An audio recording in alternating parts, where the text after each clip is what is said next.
And butter players Kelvin Bryant and Chuck Fusina have not lived up to preseason billing. Kelvin Bryant, when kicked in on all cylinders, is as good as he wants to be. Equally adept as a runner or pass receiver. Chuck Fusina, on the other hand, though ineffective of late, is a classic possession passer. In tonight's opponent, Orlando, they too rely on a quarterback. The all-purpose abilities of one Reggie Collier. Just 4 days ago, Collier outgunned San Antonio 21-20 in a game seen here on ESPN. These antics will be needed again as tonight here in Orlando, the Renegades try to steal another win and keep the defending champions, Baltimore, out of the playoffs.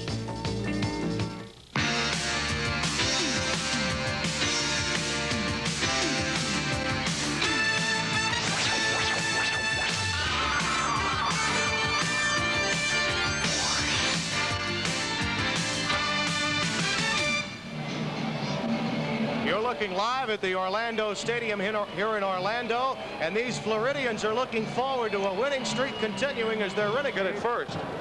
And you got to believe with the type of club Orlando has, they'd like to get the football first. And it will be interesting to see what their defense can do against the Stars as we open up tonight. As we mentioned at the outset, their defense has been suspect. This defense belonging to the Renegades.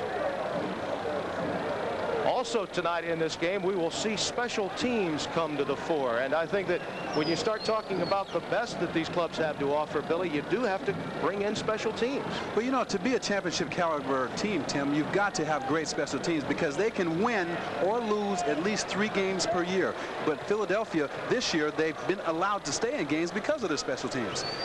And we gave you the record there just moments ago of this Star team, 36-11-1. That's still the best in the United States Football League in 2.5 years. Though they have had difficulties this season in garnering points, losing games 10-3, 13-3, 13-10. That's been awfully tough for the fans of the Stars to handle. Jeff Brockhouse, who hasn't missed an extra point all year, will kick off for the Renegades. And dropping back deep for the Stars, Mark McCants. Kicking off for the Renegades will be number 5, Jeff Brockhouse. Back deep to receive for Baltimore. And there are a couple of others with him, including Garcia Lane, Herbert Harris, among others. He'll be flanked by George Gilbert and Chuck Kaminsky at the guards. The tackles are Irv Eatman, another all-USFL performer, and Joe Conway. Willie Collier and Ken Dunnick will be the ends, along with Scott Fitzke in the backfield, David Riley and Kelvin Bryant. Little play action to start. Bryant gets it. He'll have a first down and then some. Flags are down as Freeman takes him out of bounds. Ron Freeman at the 40-yard line. Well, Tim, just that first play of the game indicates that they're going to go opposite in which they do. They're going to let their passing game set up things because I know Orlando was waiting for a run the first play. Illegal use of hands, number 81 on the offense. So they caught Fitzke. It's things like that that make you 5-6-1. Well, I tell you, Coach Moore, he's got to be a little bit displeased because it brings up a first and long, and that really is a passing situation. And Philadelphia is not, Baltimore is not a passing team. They like to establish their running game. Defensively, Orlando looks this way. They'll run the 4-3 with David Graham and Joe Urban, the tackles. The defensive ends, Kevin Kellen and Scott Hutchinson. Hutchinson, the king of the sack for this Orlando club. We'll set the linebackers in the secondary for you in a moment. First down. Bryant with the fumble. It's still loose. Picked up at the 11-yard line. And it's Victor Jackson on top of it. You know, Tim, the first 5 minutes of the game are usually what sets the tone of the game. And if Orlando can create some momentum, which they got last week from the win over San Antonio, this first play that Kelvin Bryant, he just lost his concentration. The ball just slipped through his hand, and he should have jumped on it immediately. But the Renegades come out with it, and I think they have the momentum with the crowd behind them. If they can take the lead, it's going to put the Stars at a disadvantage. They won with the big play 2 of 3 times last week in the first half. I should say this week. It was just Monday, only 4 days ago. Let's see what happens here.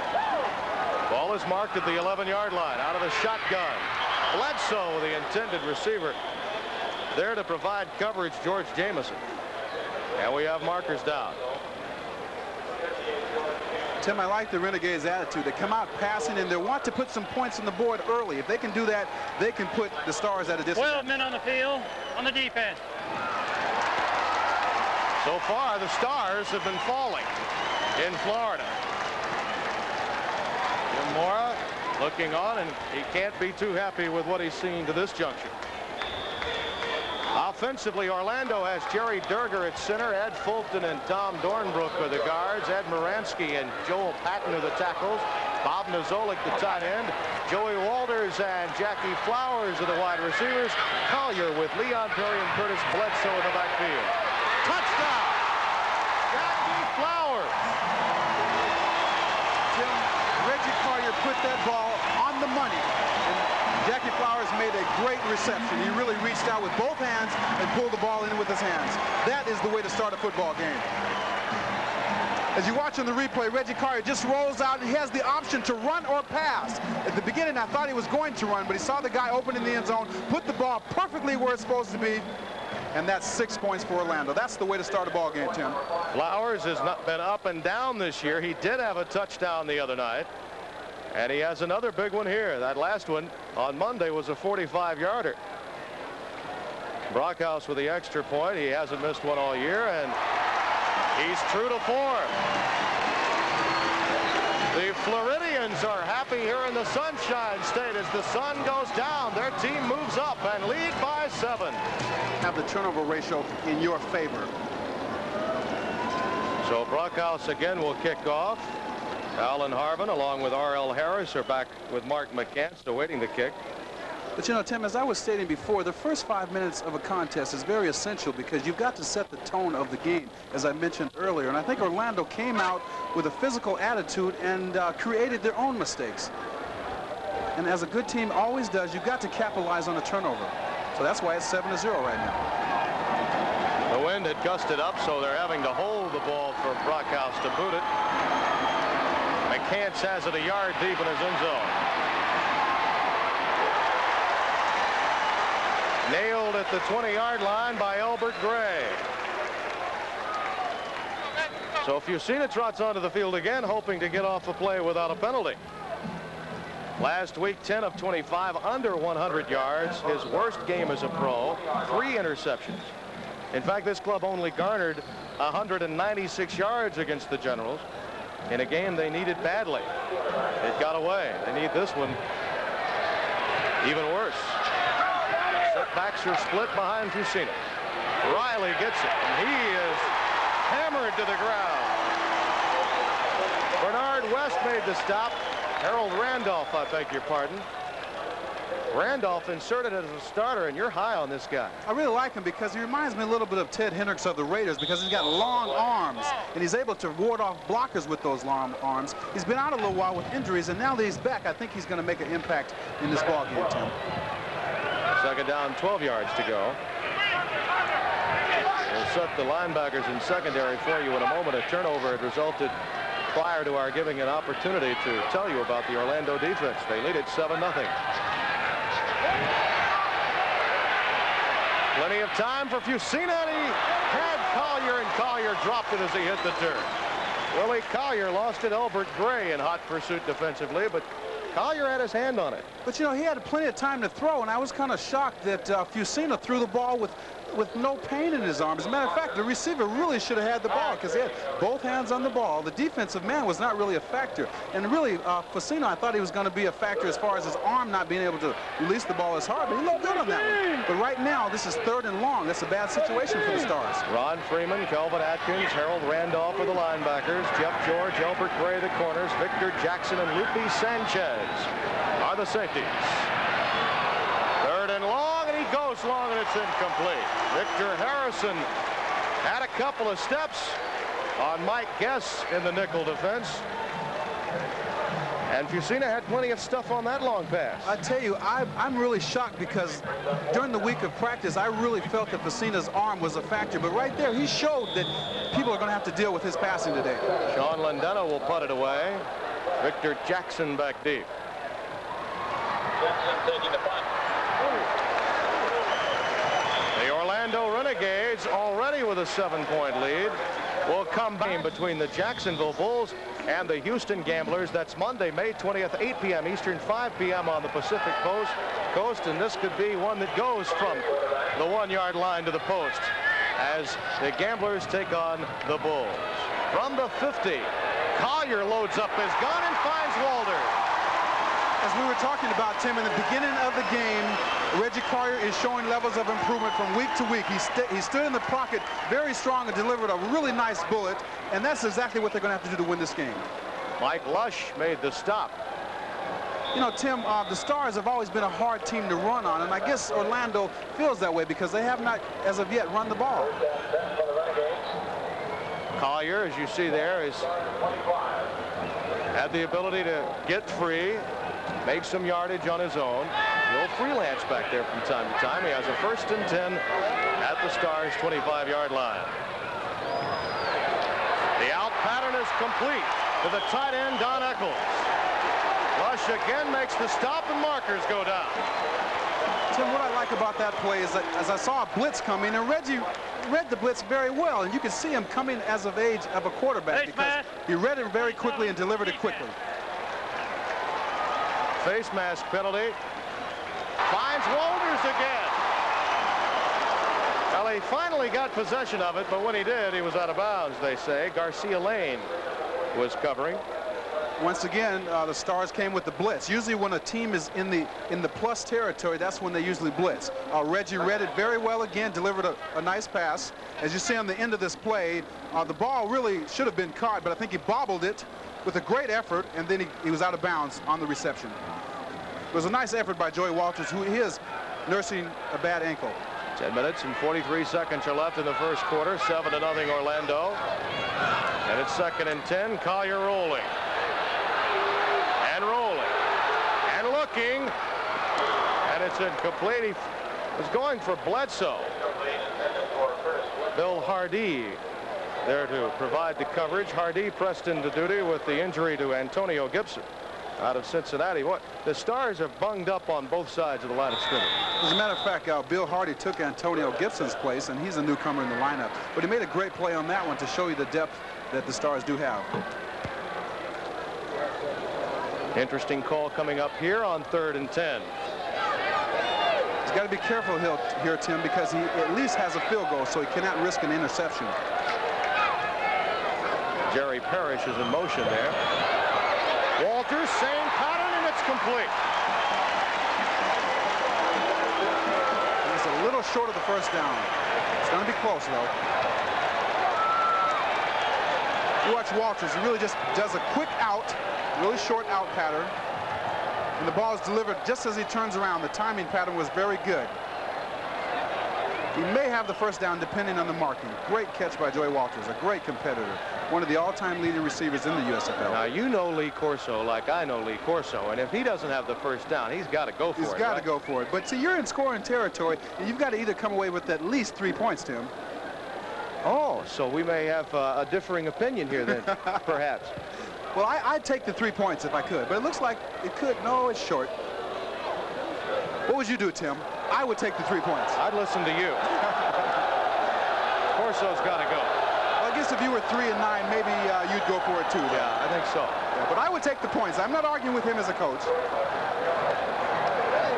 Lee Corso is trying to rally this community behind him. They're 3 and 9. They do have a healthy crowd on hand with the state of this club from a W's and L's standpoint, and you win over fans with plays like these. But then the Stars are very good against the run, though, Tim. That's what I'm scared of. I'd take the 10-0 lead and make the Stars have to score at least twice to be back in the game. Nizolik is in the game. Eccles is in the game. I'd give it to Leon Perry. They listened. Touchdown.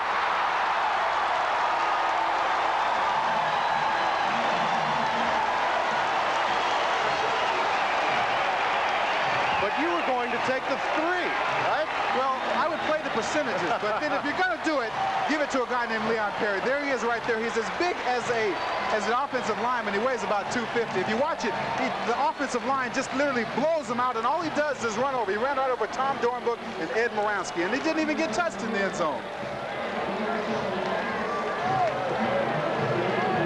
It's one of the very few times you see Sam Mills get pushed back. He didn't even have a chance. He's one of the best linebackers, but the offensive line, the forwardness of them just propelled Leon Perry to get into the end zone literally untouched.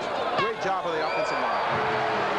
Brockhouse punctuates it, and with not 4 minutes gone in the first quarter, the Renegades are on a roll. They lead the Stars 14-0. Tampa Bay Bandits host the Memphis Showboats live Saturday. So just a few miles from here, that Tampa Bay and Memphis game should be a great one. You look at the standings here, and you can certainly see where Baltimore will have to be keeping a watchful eye on that game with their 5-6-1 record. Tampa Bay 9-3, and Memphis 7-5. So Memphis almost in a must-win situation on the road as well. 14-0 here, Orlando leading, and McCants is again deep in his end zone.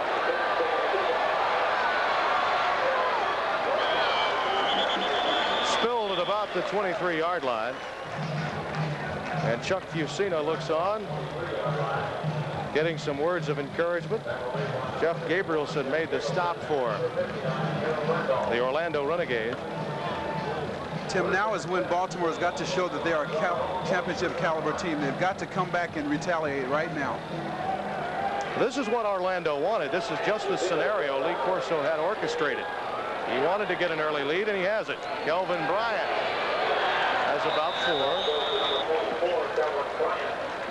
Kelvin Atkins, along with James Scott, the right tackle from Clemson, made the stop. As you look at the right side of the Stars offensive line, they got 3 All-Pros led by the fullback David Riley, and that's why Kelvin Bryant picked up 4 yards. It was just a surge of bread and butter, a very conservative play just to keep him honest.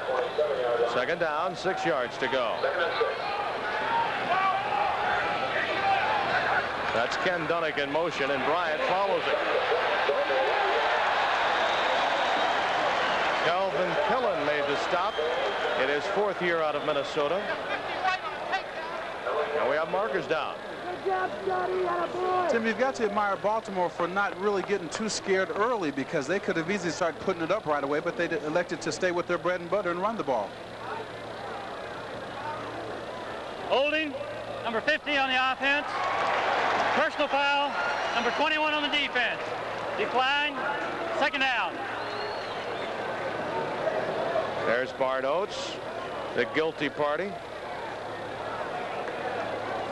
What happened is that it was 68. Yeah, he was holding 68. He had his left arm out. Wow. He was holding David Graham, and he had his left arm out. And I think that the inside judge was able to see it, and he was lucky that that the penalty was negated. Second down and 6. 9:09 to play in the first quarter, and Orlando leading by a couple of touchdowns. Fusina, that's Dunnick, the tight end. Knocked out of bounds just shy of the 35 by Lupe Sanchez. Dunnick is playing for Steve Folsom, who's been out with injuries. Well, we could go on and on about the problems that have beset this Stars team by injuries, but Jim Mora or quarterback Chuck Fusina would tell you they're not using it as an excuse. They still can play better than they've been playing. Ryan is stopped by Scott just past the 35 at the 36. But you know, Tim, I like the poise that the Stars are displaying right now, because they're behind by 2 touchdowns, but they're staying with their game plan. I think that really implements a championship type team. Fusina's arm looks really good, so I think they're really not out of this ball game yet. Second down and 7.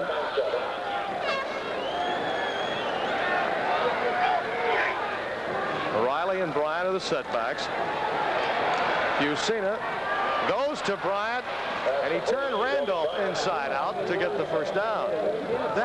Tim, that is why Kelvin Bryant is so dangerous. You watch on the replay, as he gets the ball, coming out of the backfield. Just a short little pattern as he turns around, and he knows where the first down marker is. You watch him do a nice little move, spin back in, and pick up the first down. That is really a great ball player. He knew where the first down marker was. Calvin Bryant, 1,400-yard season after 1,400-yard season. That's in a bit of jeopardy this year. Five-man front for Orlando. Randolph got revenge there. In his 5th year out of East Carolina, the Pirates taketh away there. He's a favorite among the Orlando Renegades because he plays hard even in practice, and some of that rubs off on his teammates. He's been injured the last few weeks, but he's a competitor, and you watch, he'll be around the ball all the time, Tim. 2nd down and 9 yards to go. This is 2nd and long once again. Fitzke up at the top of your screen.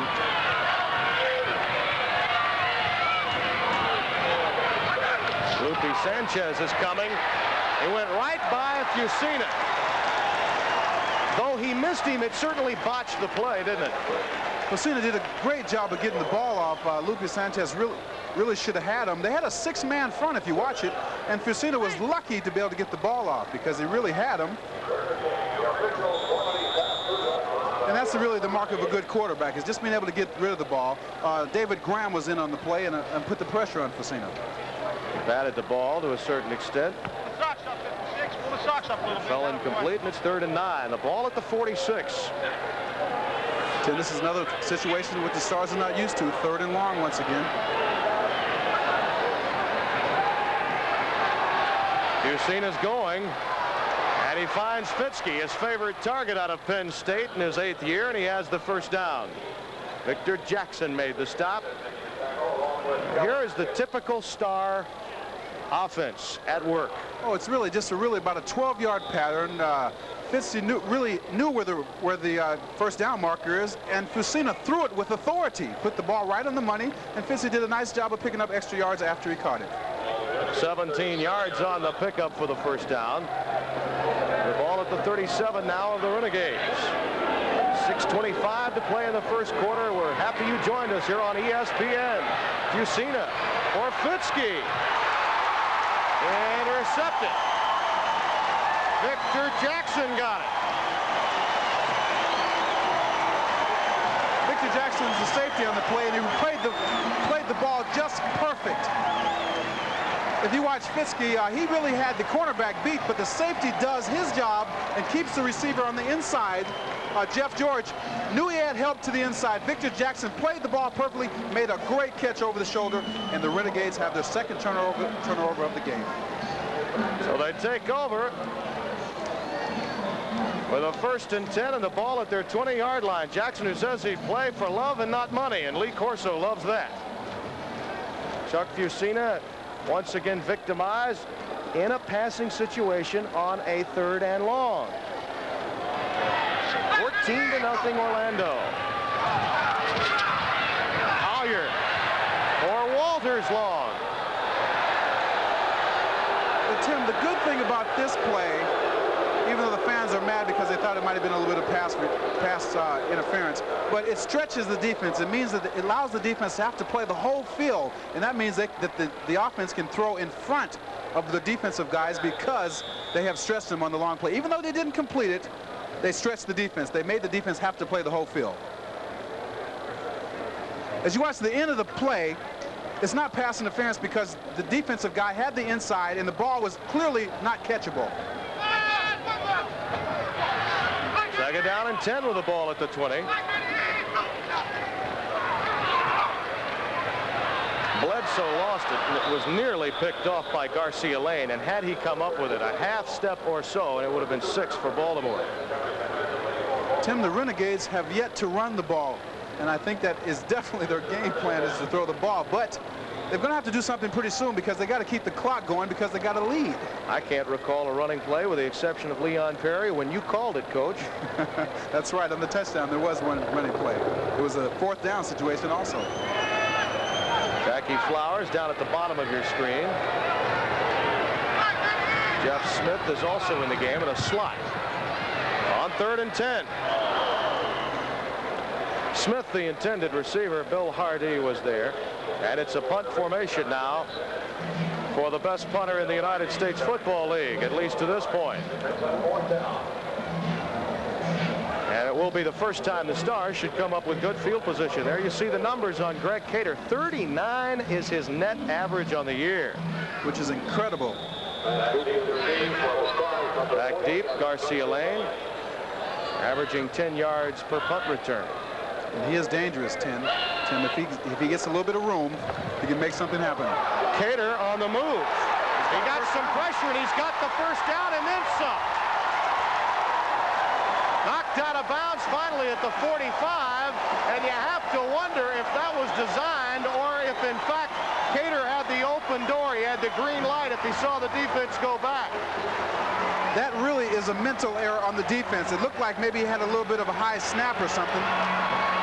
And maybe he looked and saw what was happening. He saw a guy coming in, giving him pressure. It looked like he might have passed the ball. He tucked it away, and he picked up a great gain, and that was a big play. That's what the Renegades have been doing all year, is creating big plays, and that's a great play.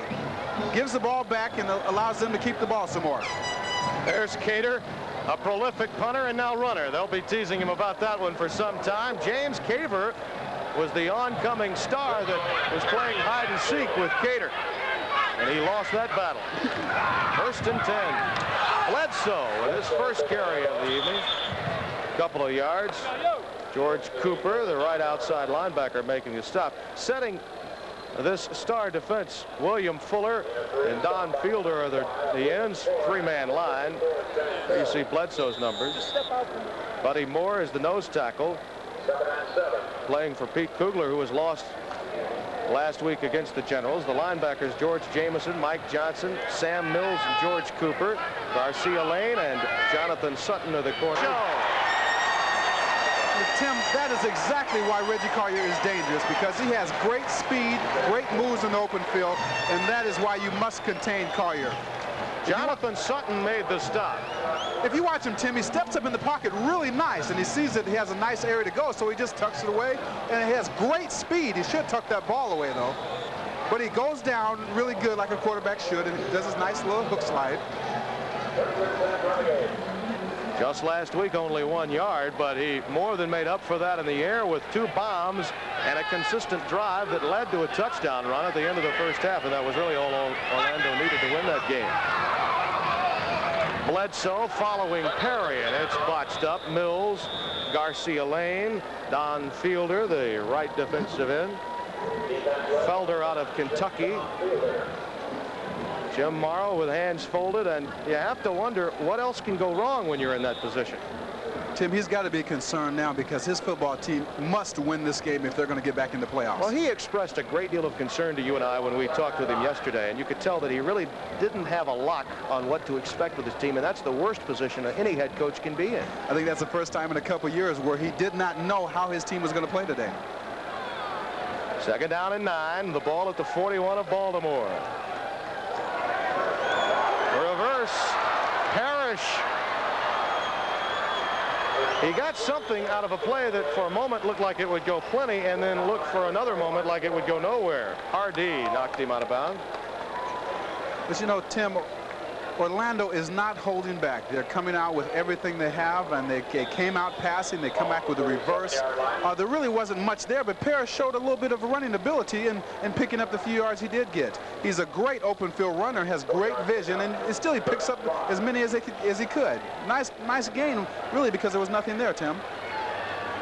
Corso, who took Louisville, a program that was down to the top at one time back in the 70s, did the same thing with the Hoosiers at Indiana, now trying to do the same with an expansion club here in the USFL. Bledsoe fumbles. It's loose, still loose, and finally recovered by Mills, it appears. It is Mills that comes up with a recovery. And Mora finally has something to cheer about. Perhaps the pendulum has finally swung his way. With 2 minutes and 50 seconds left in the first quarter, Orlando has a 2-touchdown.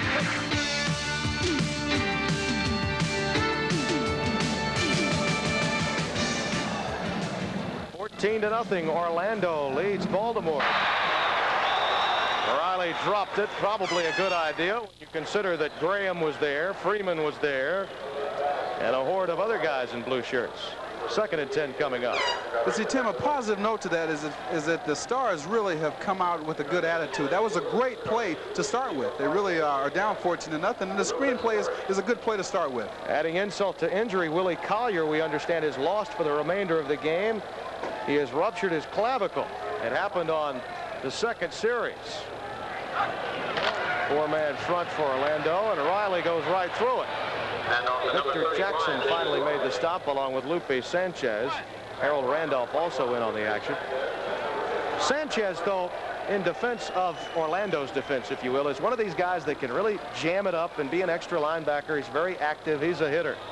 But, you know, to be a defensive back, especially a safety to come up against the run, you got to have a strong mental attitude. You got to be almost kind of crazy. Lupe Sanchez fits that mold perfectly, Tim. 3rd down and a yard to go for Baltimore. Bryant. Stopped by Randolph, or Freeman. Ron Freeman. He was the player of the game. They gave him the game ball on Monday for his defense. And so the Stars cannot make good use of its takeaway. We'll return to Orlando in a moment. They're up.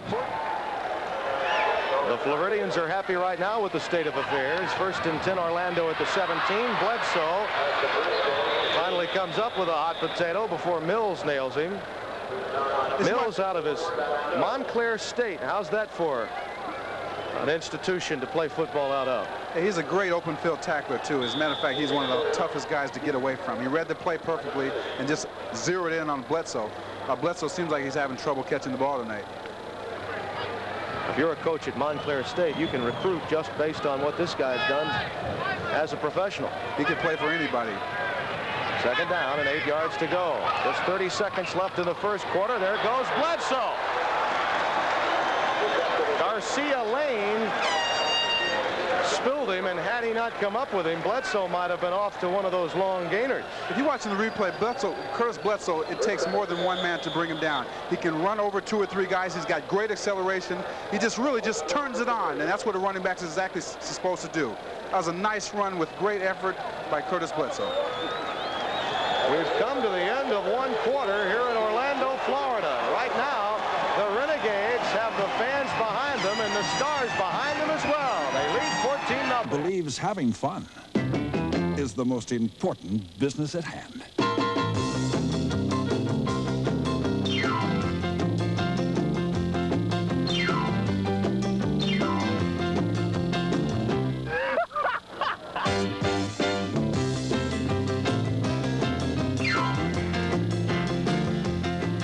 USFL, where football is still a game. Tim Brando along with Billy Taylor back here with you at Orlando. The Orlando Renegades leading the Baltimore Stars by a score of 14-0 here on ESPN. We're happy you joined us. Collier's in a heap of trouble. Mills was blitzing. Felder, the right defensive end, also got through. To make matters worse, the loss of 5. It will be 2nd and 15 coming up for Orlando. Tim, I thought that was a great call for a blitz by Coach Morrow, because they knew that the Renegades have passed almost every 1st down situation. And I thought it was a great call because they're not sitting back and waiting for the Renegades. They're going after them.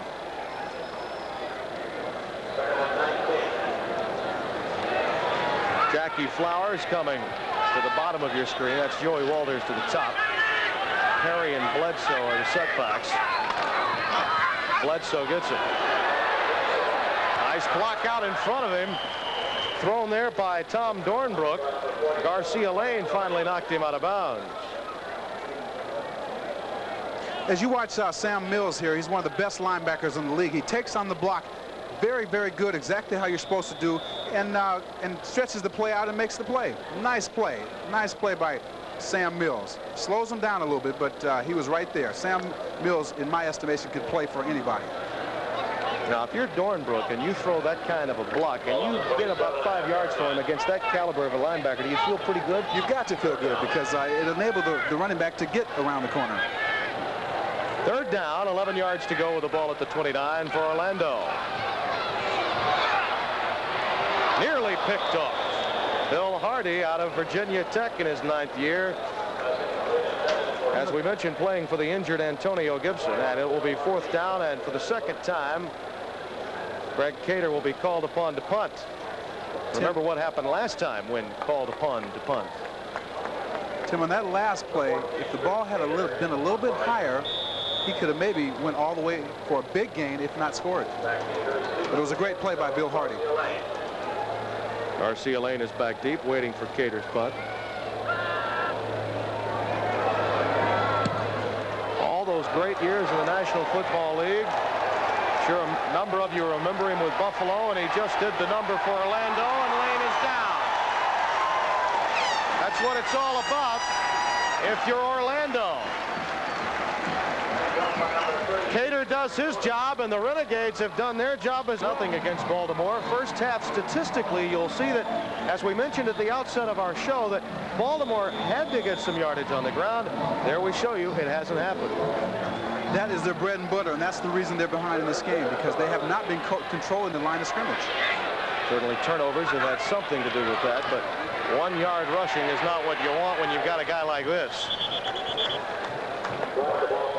He gets almost 5 before Victor Jackson puts him down.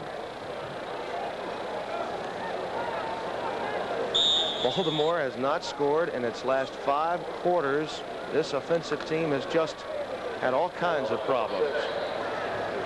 The bad thing about that is the defense has played so well for Baltimore. Victor Harrison up at the top of your screen. Fitzke at the bottom on 2nd and 6. Bryant playing little juke to juke with Randolph and company, and Fusina's out to throw a block. Lupe Sanchez finally got him out of bounds. Not a lot of yardage for Bryant, but he gets an E for effort and an A for entertainment. In fact, he picked up nothing. It'll be 3rd and 6. Fusina out there to throw a block. Well, give him. He's got some guts. Plus with a sore shoulder, too. Bryant really showed, even though he didn't get much in the play, he could have got thrown for a loss if he hadn't done that, Tim. You're looking at the huddle now of the Stars, and Fusina has had so many problems with his shoulder and arm. There were those that questioned his ability to throw long, though he has given us an opportunity tonight to see that he has thrown the ball long, though incomplete. 3rd down and 6.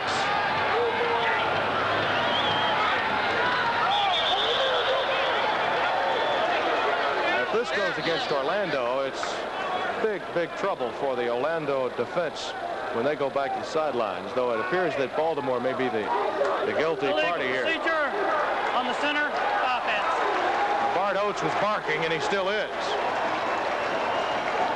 But if you look at one of the offensive guards did move. As a matter of fact, Bart Oates, he didn't even move. I think he probably maybe forgot the number of the snap, maybe. He didn't move, but the ball did. 4 for 20. There have been some offsetting penalties here. Tim, this is another 3rd and long, and this is why Baltimore, again, is 5 and 6. I don't mean to harp on it, but this is why. 3rd down and 11. In this situation tonight, Orlando has come with a blitz. They do again. Victor Harrison had almost what he needed to get away for a touchdown. But the ball hung up just a bit, and Albert Gray was able to get back there with him and knock it away. If you watch the end of the play, Albert Gray really made a great effort to knock the ball away, because this ball had touchdown written all over it. Fusina threw a beautiful pass, but it was a great play by Albert Gray. Landeno will punt. Victor Jackson back deep. Fair catch is called, and it's fumbled, but he does gather it in at the 40-yard line, and Orlando will have it 1st and 10 when we return. It's been entertaining to this point. Orlando right now leads 14-0. For a game with the Bandits, that's coming up tomorrow, 8 p.m. Eastern Time, 5 p.m. on the West Coast. A meaningful game in the Eastern Conference. Paul McGuire and Jim Simpson, some 75 miles from us tonight, waiting to bring that game to you here on ESPN. 1st down and 10 for Orlando. That's Odom. Henry Odom with his first pass reception of the night, just shy of the necessary yardage for the first down. Second down and a yard coming up. Mike Johnson, the linebacker out of Virginia Tech, and his tight ends in the game. Tim might give it to Perry again. You're 2 for 2 with that guy. First down, Orlando. Mills made the stop. If you watch Perry, it's going to take a Mack truck to literally stop him, because it's like giving the ball to an offensive guard. The reason I know is because when I was with the Giants, he blocked for me, and I know that he will run through any wall. Great pickup by Leon Perry. There was concern in the Birmingham camp about his weight. He is a bit heavy at this point, around 245 pounds. But he is a blocking back, and you need that kind of speed. First and 10 with the ball at the 48-yard line of Baltimore, and Collier going up top, and that's Odom again. Mike Johnson made the stop. Orlando has found something over the middle. As you watch over the replay, Odom just comes out, hooks up over the middle, and gains positive yardage. I think that's almost like a running play, but it's just like a possession-type pass. Nice call by Corso. We mentioned the problems offensively for this guy, Lee Corso, or I should say for Jim Morrow and the Baltimore staff. But Corso's offense has had difficulty this year. They lost Miller, the running back. They've had their problems as well, injury-wise.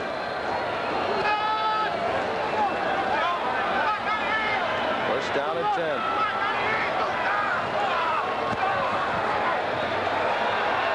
Collier with plenty of time, just overshoots Flowers.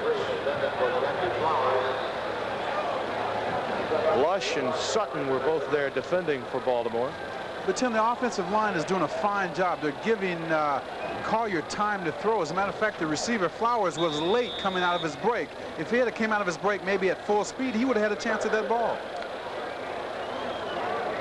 And also, Tim, this is a nice drive by Orlando, because I was stating before that they need to be consistent and use up the clock. Total yards, Orlando 135, but they've been biting off big yardage by the chunk, and as Billy mentioned, they need to come up with a sustained drive. Their longest drive on Monday night only took 2 minutes before the end of the half. Collier's in trouble and is sacked by Fuller, but I think Fuller got him by the headgear. Face mask, number 95, defense. When things go bad, they go bad. If you're watching the replay, William Fuller really did a great job, and it wasn't on purpose. It's just that's the way the luck of the Baltimore Stars is going. But he really did an excellent job of penetrating inside, and really it was just a mistake on his part. He was going with great effort, but those things happen. I guess when it goes bad, it goes bad. I don't mean to harp on that, but the Stars really are playing good ball. On the defensive end especially. This defense has bent at times, this Star defense. But when you don't score points, you're going to bend. And that's been the problem for Jim Moore's team. Second down and 10. Fuller again, this time without the face mask. Also Don Felder. Actually, Felder rather than Fuller getting through. Felder did an excellent job of beating his man as you watch. Now, it's a game of field position, isn't it? Right now, Orlando, though giving up the ball, should have a good situation defensively for their club on the exchange here.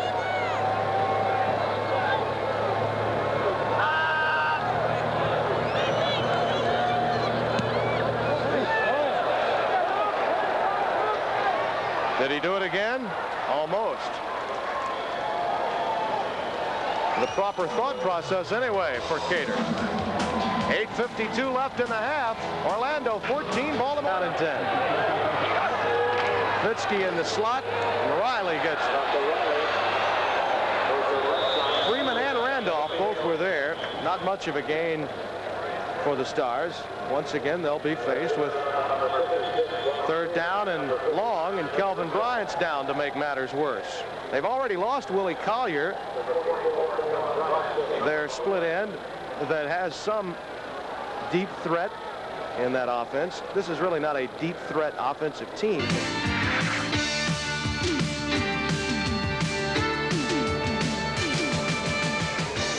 Here in Orlando, the news is good for Kelvin Bryant and the fans of the Baltimore Stars. He's up and all right. Apparently had the breath knocked out of him. His team right now trailing by 14. Alan Harvin is clocked into the game for him in his 4th year out of Cincinnati. 6-man front here for Orlando. Yacina. He found his man that time. Victor Harrison stopped by Albert Gray.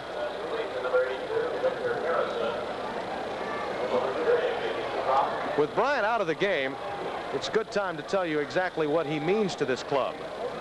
It's almost the Tony Dorsett rule, isn't it? I like that because out of the 14 games he's gained over 100 yards, they've won 13 of them. Yep. And that's indicative of the Dallas Cowboys. When Dorsett gains over 100 yards, they always win at least 90% of the time. There are those that have compared the Stars in this league to the Cowboys of that league.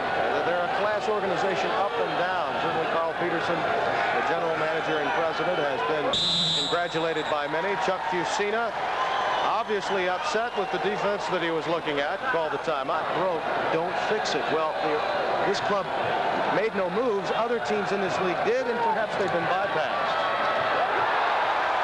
That one got past Herbert Harris. Mike Gester knocked it free. The nickel back. Fusina trots off, and it's time once again for Landeta to come in to punt the ball away. So that's a 3rd down situation, and the ball was right in the receiver's hand. Chuck Fusina couldn't do any more for him. Victor Jackson is standing on about his 30-yard line awaiting the punt.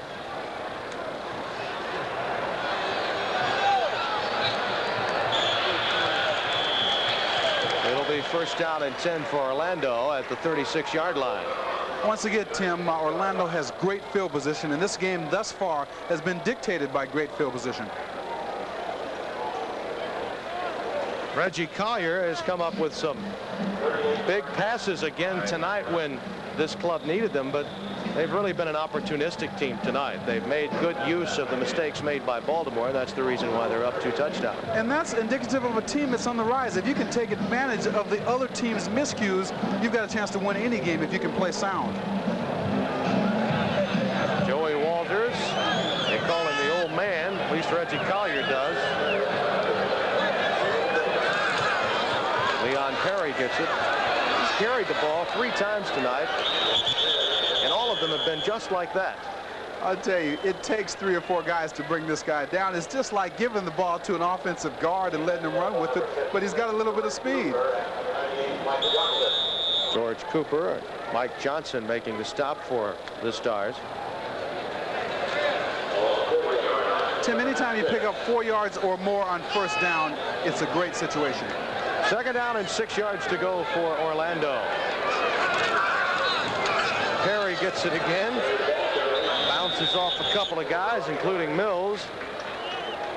He's about 2.5, 3 yards shy of the 1st down. As you watch Perry on the replay, it just bounces off people. It takes about 4 or 5 guys to bring him down, and watch him bang in there. He likes to hit people. Look at him just banging around there, picking up positive yards.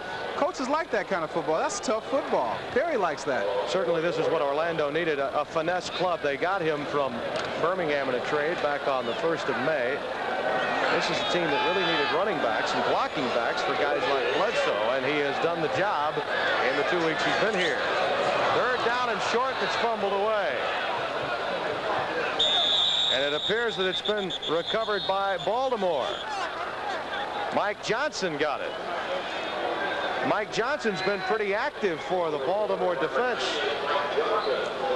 That's the 2nd fumble from the center. I don't know if Reggie's not getting the ball or if he's not keeping his hands in, but this is going to allow the Stars to get back in the game. See, the Renegades have really had themselves in a good position, 3rd and short, and they really are allowing the Stars to come back in the game. They've got great field position. Joey Walters trying to keep his teammates pumped up. Both teams have committed 2 turnovers. Is that a smile on Jim Mora's face? Let's see if he keeps smiling here. Touchdown to Bryant. There's a penalty on the play. Flags are down in the backfield, and I get the impression it might be roughing the passer against David Graham. Flag. 77 on the defense. Well, I was close. James Scott pulling the face mask. The touchdown counts, and Jim Mora is still smiling, isn't he? Tim, you're watching the replay. I like to see a quarterback come back. He fakes the run, which draws the linebackers in and goes for the big one. And I like to see that after a turnover. It really puts a team back in the game. Now the Stars are back in the game. He threw that ball perfectly. There is nothing wrong with Chuck Facina's arm. Or with Kelvin Bryant's ability to get behind a defender in the right situation. Showed great hands in the play, too. I like to see running backs with good hands. I'm not being prejudiced because I'm a running back either, Tim. Sure. David Trout with the extra point. And the Stars are in business. And they did it the way Orlando had done it the last couple of times out. Kelvin Bryant with the big play reception from quarterback Chuck Facina.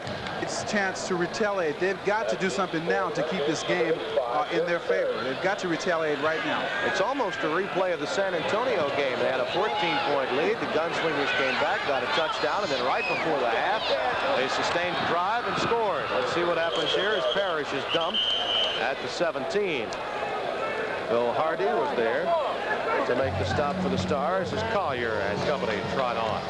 You know, on a kickoff, Tim, I do not like to see the ball hit the ground if it's possible. I thought that Parrish could have caught the ball in the air, and he probably would have had a better chance to make more positive yardage. And I think as a coach, you like to see them catch the ball, even on punts, without it hitting the ground to bounce, because the football bounces in different directions. And if you can catch the ball in the air, you've got a better chance of making positive yardage.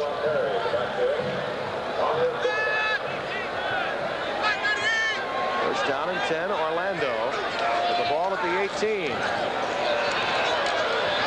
Flowers, first down. Mike Lush made the hit, but not before the first down was picked up, and Collier had plenty of time before that 23-yard aerial was gathered in by Flowers. There's an honorable mention All-American at Florida State, Jackie Flowers. I like that play because they really didn't go conservative. They came right back, and the offensive line allowed Reggie Carter to have great protection, and he put the ball on the money. Probably the greatest testimony to the talents of Reggie Collier is the Dallas Cowboys. Bill Brandt having taken him in the 6th round, though he had already signed with Birmingham in '83. He has exquisite talent. Bledsoe is caught behind the line by Moore and George Cooper. Buddy Moore, the nose tackle, and Cooper out of Michigan State in his 4th season. You know, the Stars defense, there's George Cooper who made a nice play, but the Stars defense has played well despite them being behind by 14 points early. The Stars defense really does rely heavily on very active linebackers, and that Mills and Cooper, Jamison and Johnson really fit the bill. Second down. There's Smith, Jeff Smith. Close to a first down, about 4 yards away. I like that style of play because you don't have to get it all in one chunk. If you can just get part of it and just lower your 3rd down situations, you've got a chance to pick it up. The middle is open, as we've seen previously, and Orlando is exploiting it. 3rd down and a long 3, they'll call it for Collier. 4 receivers in the game, 1 setback. Walters has got it, and then some. First down to the 40 of Baltimore.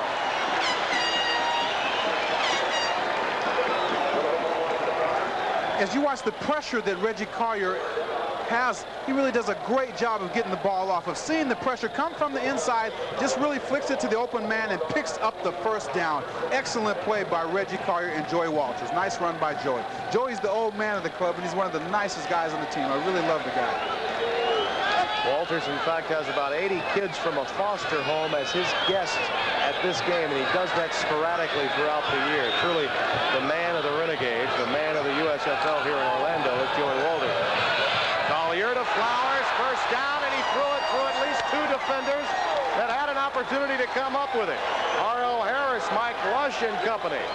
He took a chance here, and it paid off. If you watch him, he waits to the receiver, clears the defensive back, and puts the ball on the money. He couldn't have thrown it any better. Great pass by Reggie Collier. Tim, getting back to Joey Walters, the 80 kids he brought down were from the Edgewood Boys Ranch. And Joey Walters is very, very community-oriented, and he does a lot of stuff like that. There he is, 30 years of age. He can still dance and prance, and he's had some ankle injuries in the last week or two. In fact, he was doubtful before the San Antonio game. And he's been among the best in the United States Football League. In fact, he is the best after that catch. I was with Joey last year in Washington, where he caught over 90 receptions, and has given Reggie Collier the green light here in Orlando. They lead by 7 with the ball at the 23 of Baltimore. 2:23 left in the half. Walters again. Garcia Lane in hot pursuit, made certain he got no further. But, you know, Tim, you have to admire Orlando for coming right back down the field. The Stars had just scored, and that really shows great character in a young team to be able to come right back after another team scores to get back in the game. Now they're knocking on the door. Only a couple of minutes left as we have the 2-minute warning here in the first half. The Renegades lead 14-7 over Baltimore. Orlando Renegades, they lead Baltimore 14-7. The Stars having just scored. He's hit 6 in a row as Reggie Collier in what has been a sustained drive, almost a carbon copy of what happened a week ago against the Gunslingers.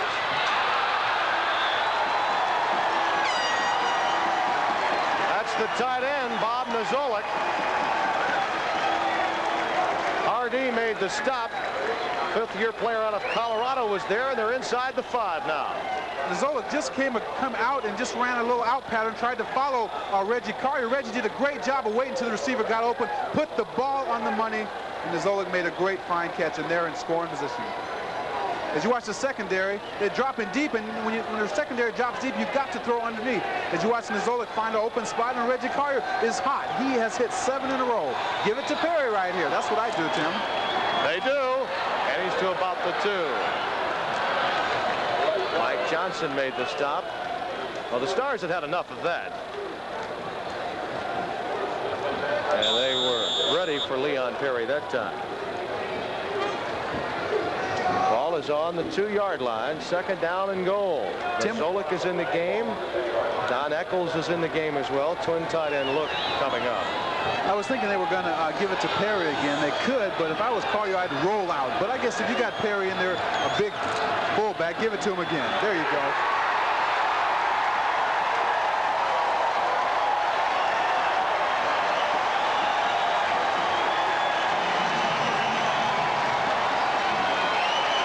The Renegades do it again with less than a minute to play in the first half after the opposition had just scored. I like that. You watch Leon Perry. Gets a great block from Don Eccles, who closes out the inside and goes in standing up. The big guy can run, I'll tell you. I bet you Leon Perry's happy, because when you're coming over to a new team and you don't know some of the guys, the best way to get friends is to be able to contribute. And right today, he's got 2 TDs and picked up some valuable yardage for the Renegades. He may use you as a press agent now. After all, you used him as a blocking back in New York. Leon Perry here. You watch him. He just follows Curtis Bledsoe. Bledsoe does a good job, but the offensive line really has got to get the credit, because he went in, got in the end zone before he was even touched. And you know, also, Tim, I know a lot of people don't like that, but I like the end zone antics. I like to be able to celebrate in the end zone, especially after a touchdown. Leon Perry, a great pickup for him. McCants and Harvin are back deep.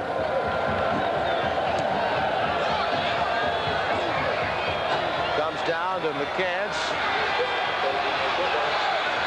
And he's finally horse-collared at the 31-yard line. Making the stop was Fred McAllister, a backup linebacker. Jim Mora. He's got to be concerned now, Tim. Stately gentleman, but things have not been going well for him of late. Everyone likes this guy. He's all business, but at the same time a very pleasant individual to be around. The players enjoy playing with him. 1st and 10 at the 30, and Bryant's got it. Mike Guess gets him out of bounds at the 41. extracurricular activity along the Baltimore sidelines. Tempers beginning to flare. Bryant and Freeman and Guess exchanging verbiage. Brian did a great job of getting out of bounds because you are in what they call the 2-minute offense, and you need to get out of bounds, get as much positive yardage as you can, and get right out of bounds. Nice job by Facina getting the ball to him quick and letting him run with it. Facina's numbers look a lot better off that touchdown pass to Bryant. 8 out of 13 so far. 42 seconds left in the half. 21-7 Orlando. Facina getting away from some, but not all, and he's down. And he did not get out of bounds. The clock continues to run. Or perhaps he did get out of bounds. Well, they call timeout. Nope. Right, they did call timeout. 1st and 10. Harrison's got it. Right between 3 defenders, Facina through the frozen rope, and Lupe Sanchez and Victor Jackson sandwiched Harrison at the 35 of Orlando. 25 seconds are left in the half. Just 1 timeout remaining for the Stars. Markers down and the pass is out of bounds. Fitzke, the intended receiver. That'll stop the clock with 18 seconds left. Tim, I saw Fitzke jump offside just before the play, so I think the penalty is an offsides penalty against the Stars. Illegal motion for 81 on the offense. Chuck Comiskey and Kevin Kellen are having a little tussle. Once the play is ended, there's Comiskey.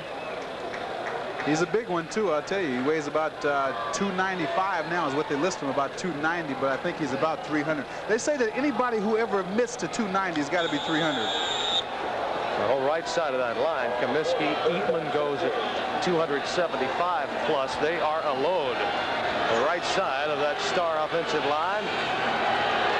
1st down and 15. Fitzke still with plenty of time. And it appeared that time the patterns might have been crossed up between Riley and perhaps Herbert Harris. Now Irv Eatman getting into it with Kevin Cullen and company. Eatman is one tough customer. I tell you, he's built like a Greek god. He's got a perfect body. He's about in his 6'6" frame. He's just in his 3rd year out of UCLA, and he has got loads of potential. He's already all USFL, and I think he can do nothing but get better. 13 seconds are left now. 2nd down and 15. They're still not in field goal territory at all here. They need to get closer, and they do have a timeout left. You've seen it, Fitzke. They may be in field goal position now. They'll call the timeout with 6 seconds left. Victor Jackson made the stop of Fitzke. But you know, Tim, I'm impressed with that drive because they've been getting it the short way, and they knew that they only needed about maybe 15, 20 more yards to be in field goal position, and that's exactly what Facina did. He's an experienced. We might have seen Tim Reardon in this game out of Holy Cross. It will be a 38-yard attempt, and once again we've got, it will now be a 42-yard attempt.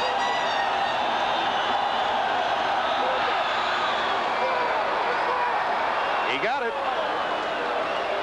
He weathered the storm, didn't he? Yes, he did. And that's the end of the 1st half. A very active one for the Renegades and the Stars, and their fans love it.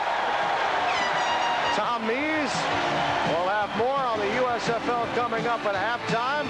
We'll tell you now, Orlando leads Baltimore 21-10. But hey, the truth is the truth. Jim Kelly of the Houston Gamblers is again the USFL's leading passer through Week 12's action. 31 of 51 in the air in a losing effort in a 2-point loss at Memphis last Sunday. Kelly completing 31 passes for 295 yards. He completed over 60% of his tosses, and he did have 1 touchdown pass to Ricky Sanders to run his season's total to 35 as he makes another assault on the all-time pro TD pass record held by Dan Marino of the Miami Dolphins. Bobby Hebert of Oakland had an excellent effort in a winning cause for the Invaders, as did Reggie Collier last Monday on ESPN for a winning Orlando Renegade team. Receiving, well, what a game they had in Arizona last week between the Arizona Outlaws and the Denver Gold. You'll see what I mean by this play as receiver Al Williams gathers in 1 of 3 passes he caught on the night Only 3 passes. You say, what's so special about that? How about 117 yards? More yards than any other receiver last week in the USFL. Average of 39 yards a catch, including a 67-yard touchdown play for Al Williams, the second-year man out of Nevada, Reno. One of the bright lights in an otherwise dismal season for Frank Cush and the Arizona Outlaws. Ricky Sanders of Houston caught 11 balls, but for 111 yards. Jim Smith of Birmingham, 7 catches for 99 yards last week. In the rushing department, that big hulk of a running back for the Denver Gold, Bill Johnson, just keeps on trucking. 22 carries against the Arizona Outlaws last Sunday night in Tempe, 148 yards, 6.7 yards every time he touched the football, including 1 touchdown on the night. His long game last Sunday night, 56 yards. George Wirtz of San Antonio ran for 132 yards in a loss in Orlando. And oh yes, Herschel Walker, another week over the 100-yard mark, 118 yards in New Jersey's win last week. There were 3 interceptions returned for touchdowns in the Arizona-Denver game alone last week. You're taking a look at linebacker Vic Koenig of Arizona. He picks one off, goes 77 yards, untouched down the right sideline for his touchdown. Mike McKibben of Denver also returned one for a touchdown of 45 yards, and Carl Allen of Arizona also had an interception return for a touchdown of 15 yards in a game that was won by the Denver Gold by a final score of 42-23 in a row, including a win over Tampa Bay 3 weeks ago. Last week, the Showboats beat the Houston Gamblers 17-15 as quarterback Mike Kelly ran for 2 touchdowns, and the Memphis defense time and again frustrated Jim Kelly, the excellent quarterback of Houston. Our key Saturday might be the running of fullback Tim Spencer, who is once again healthy and playing with reckless abandon, and the play of rookie defensive backs Mossy Cade and Leonard Coleman, who also have been improving from week to week. Now, the Tampa Bay Bandits come in with the best record in the USFL, 9-3, after their 21-10 win at Jacksonville last Sunday. The Bandits' Gary Anderson, as usual, was the key. He ran for a touchdown, and here he throws for another TD. The Bandits capitalized on 3 Jacksonville turnovers. Nose guard Fred Norgren stalled one Bulls drive with this pass interception, although Norgren would leave the game later with a broken leg. He's out for the season.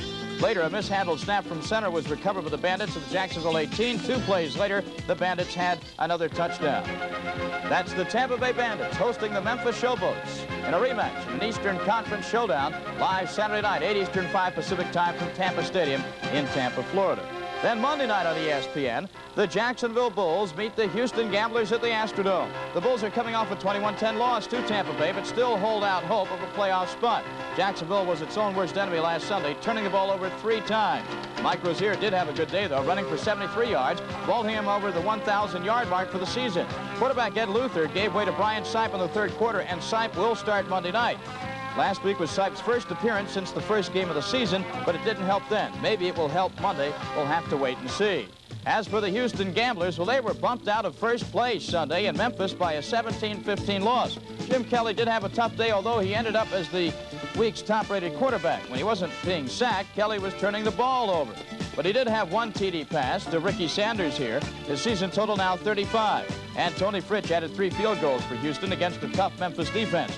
For the Gamblers to win Monday night, they must avoid turning the ball over to Jacksonville and must keep from giving the ball away themselves. Look for Kelly and his receivers to have a big night against the porous Jacksonville defense. That's Jacksonville looking for the upset at Houston, live Monday night at 8 Eastern, 5 Pacific time, here on ESPN. And this is why they're not in the game at all, because they have not been able to run the ball effectively. And I don't know it as an offensive unit. They haven't been able to have a continuity, as you mentioned, but certainly early on they were opportunistic. Then late they came up with the perfect drive. I think that and completing it. Trout kicks off. Jerry Parrish is back deep to gather it in, and we're underway in the second half. He's bottled up pretty quickly. Scott Werner was down there along with R.L. Harris to make the stop. James Caber also in hot pursuit.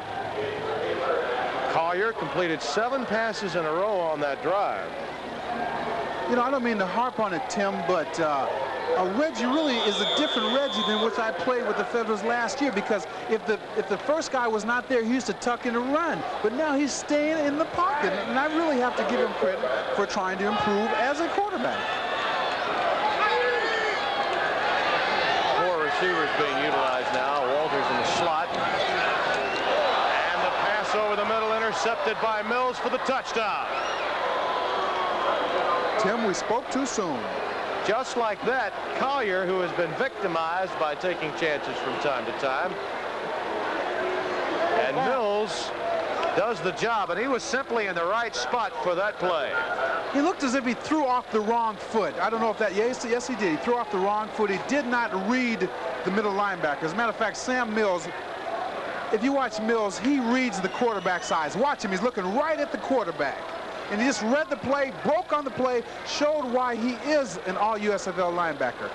As he goes for a second interception this season and puts the Stars right back in this game. Tim, the first 5 minutes of either half is so important. Coaches harp on it all the time, but really it is so essential to getting the team off to a good start. Well, it was obvious the Orlando offense had its head sunk for the moment off that drive. We'll see how they respond to the turnover that led to a touchdown to make the deficit only 4 for Baltimore. 21-17, but the score not indicative of the flow of the game right now, to say the least. Sam Mills with touchdown off the interception of the Collier pass on the opening play of the second half. Just that quickly, Trout earns his keep the second time in 35 seconds. So does Parrish. Dumped at the 17-yard line. James Caver made the stop. There's Sam Mills, Tim. He is the leader of this defense. As a matter of fact, he probably was trying to initiate something at the half, because he came out and without even having to say a word, without even less than a minute gone, they're back in this game.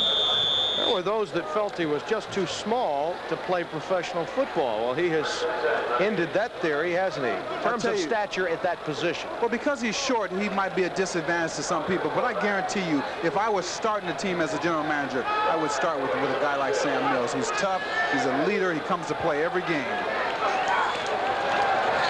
In the slot, the blitz is on. Odom gets it and fumbles it.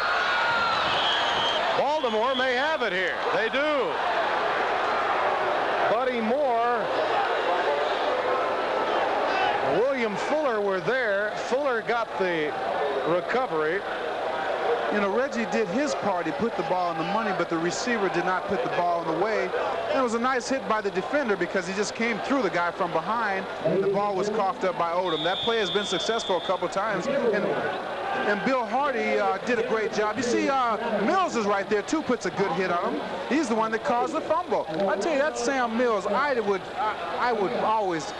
to be in a battle with him. As a matter of fact, if we were in an alley, I'd have him on my side. Out of an I formation, Baltimore now looks to get the lead. That's Dunnick, the tight end. Nearly a first down, about a yard shy. Randolph made the stop at the 13-yard line of Orlando. So, and the beginning of this half is really mental. If you can get the right mental frame of mind coming into each half, I think you're at an advantage. Evidently, the Stars did that. You have to remember that field goal by Trout off a penalty that pushed it back 5 yards, a 42-yard field goal at the end of the half. Fitzky's open, ran out of terrain in the back of the end zone, with Jeff George out of Illinois State in his 4th season, providing the man-to-man coverage there. And if you watch the replay, watch the end of this replay, Tim. I really thought that it was pass interference on the defense. If you watch, maybe we can see it. He pushes off a little bit. It was my guess, as a matter of fact. And I thought he pushed off a little bit, but maybe the ball was uncatchable, and the ref did not see what I saw. But comes down with second down and 1. This is a good situation. Out of an I set, Herbert Harris is in the slot. Bryant has the first down. Victor Jackson. Jackson, we mentioned earlier, another one of those guys from an obscure college, Bowie State, small school out of Maryland. He was a Division III All-American there. Got a tryout. Missed a couple of times, making some rosters, and then made his way into the United States Football League and has found a home here in Orlando. First down and 10 with the ball at the 12-yard line of Orlando. Baltimore trailing by 4. They trailed by 11 at halftime, looking for the lead here. Pass incomplete. Fusina throwing for Riley that time. Kelvin Atkins out of Illinois was covering. You know, Facina has not had a bad first half, really, Tim. As a matter of fact, I'm kind of shocked that he's throwing with such accuracy. He's missed on a couple, but he's a competitor, and his arm has showed no form of being hurt or sore at all. Well, you get the feeling off the play calling in this game that they wanted to show Orlando early that Facina didn't have arm problems because Kelvin Bryant's number was not called that often. That's Fitzke. Ron Freeman knocked him down. He's at the 5-yard line. Remember, they can get the first down without the benefit of a touchdown here. So it will be 3rd down. We'll call it 4 with the ball at the 5.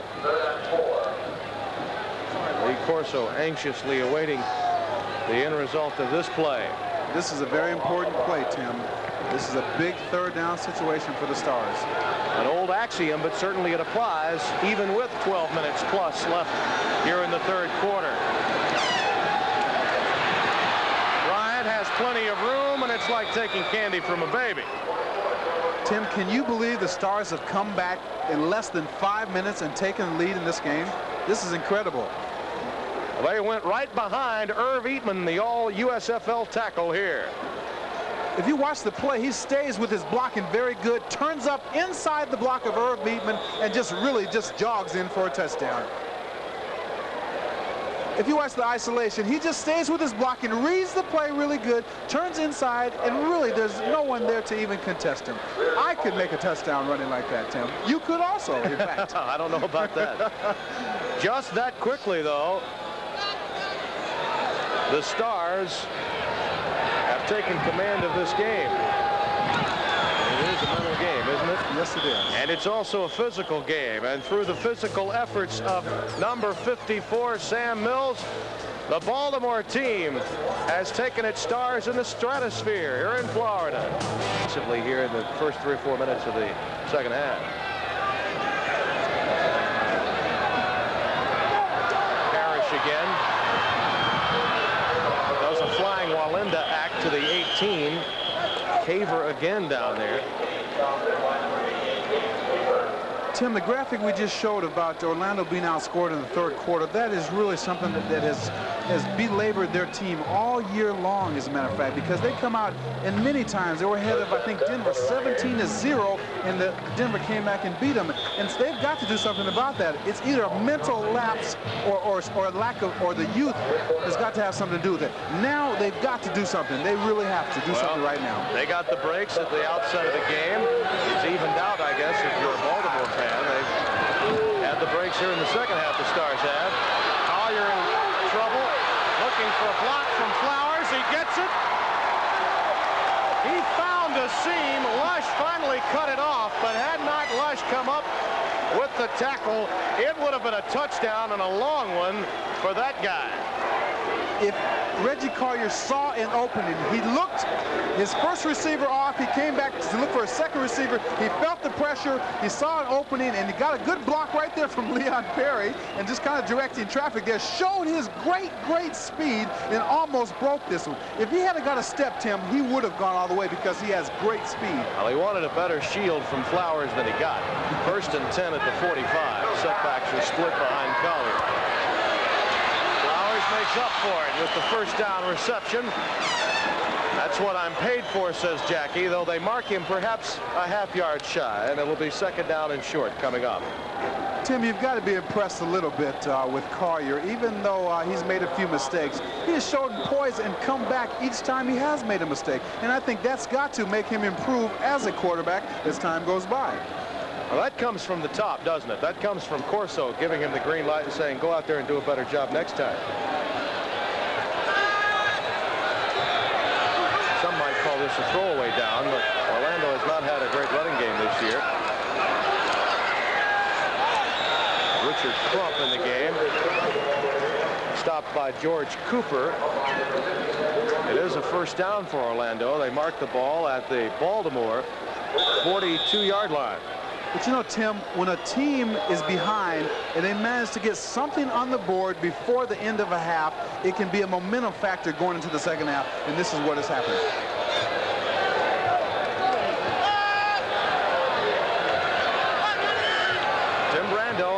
Taylor with you here on ESPN, our Friday night USFL stop here in Orlando. And Collier again goes to Flowers, first down.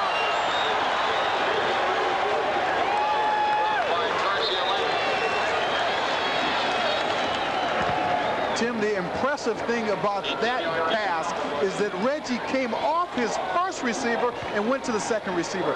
That really is showing me improvement as a quarterback, because last year when I played with him, he could not have done that. And I really like to see that a quarterback go to his second and third receivers. That's incredible. Frankie Flowers, 5 receptions. Pretty good night for him. He's had some off nights this year. Crump, first down and then some. Tim, that is the Richard Crump that used to play with the Boston Breakers that picked up over 990 yards. As you watch the replay, he literally just exploded into the line. A great job by Leon Perry blocking. He shot the hole, turned on the acceleration, and picked up a nice gain. That's exactly what they needed, because that's the biggest gain of the night besides the one that Curtis Bledsoe did earlier in the night. Crump has been around, so has Leon Perry. Crump had some years in the NFL before going into Boston. His 10th season as a pro out of Northeast Oklahoma. Here comes the blitz, Tim. And it's read by Collier. Flags are down. Bill Hardy will be called, defending against Bob Nozolik, the tight end. At least that's the preliminary indication we get, although now it appears we're going to have a little conversation about it. Oh, it does go against Baltimore.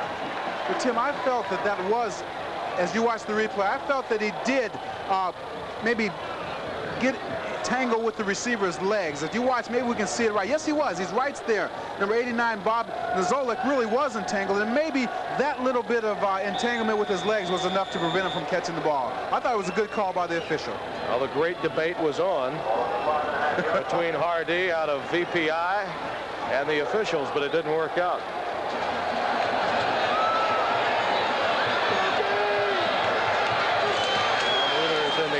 In the slot, Crump gets it, and he's down to the 1. Tim, I like Crump as a running back because he kind of set up the blocking, turned on the speed, saw the hole, and picked up a positive 3 or 4 yards. They are first and goal right here. That's an excellent call by Lee Corso. Inside linebackers Mike Johnson and Sam Mills made the stop of Crump.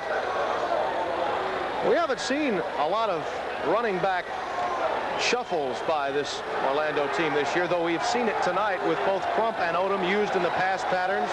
Perry has been a ball carrier in the game. He's in there right now. Walter's in the slot. A couple of tight ends in. Perry gets it. He's not in. Stacked up, Mills, Hardy, Fuller, and company all there.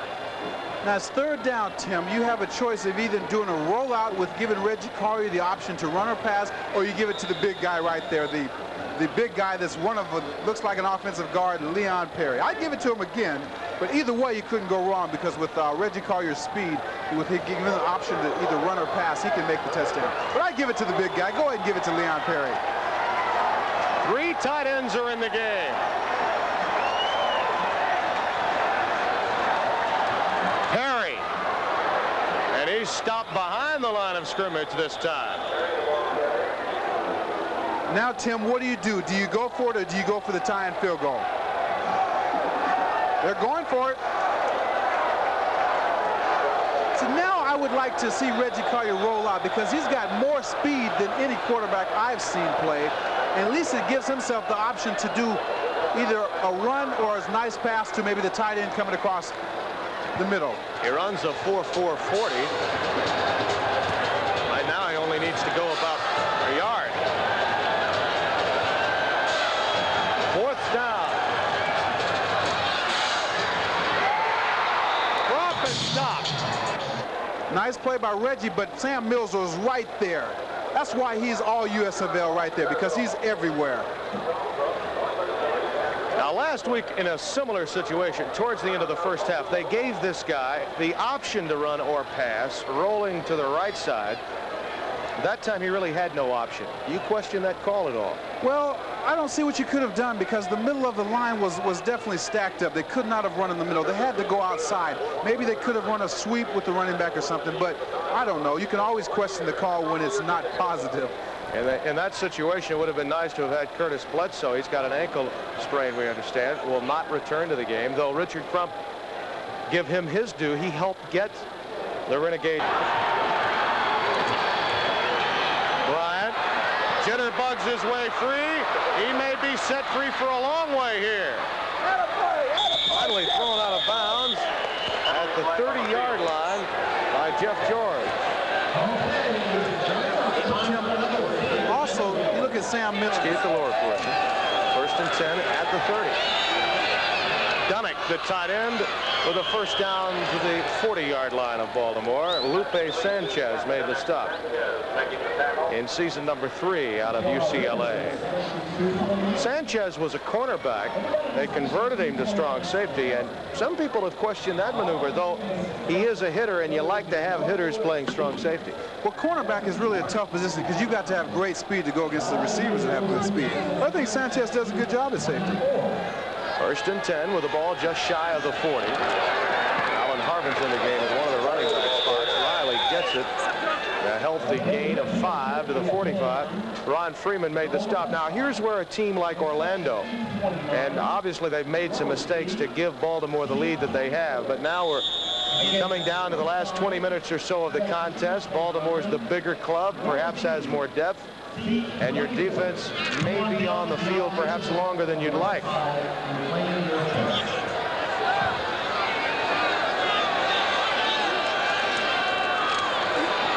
Riley, that's my point. First down again, this time into the Orlando territory. They stop him finally at the 46. Scott Hutchison made the stop. Now the offensive line is beginning to take charge. As a matter of fact, he just ran, and there's just a nice hole to run through. The offensive line is finally beginning to take charge, and this is the star team in which we're accustomed to seeing.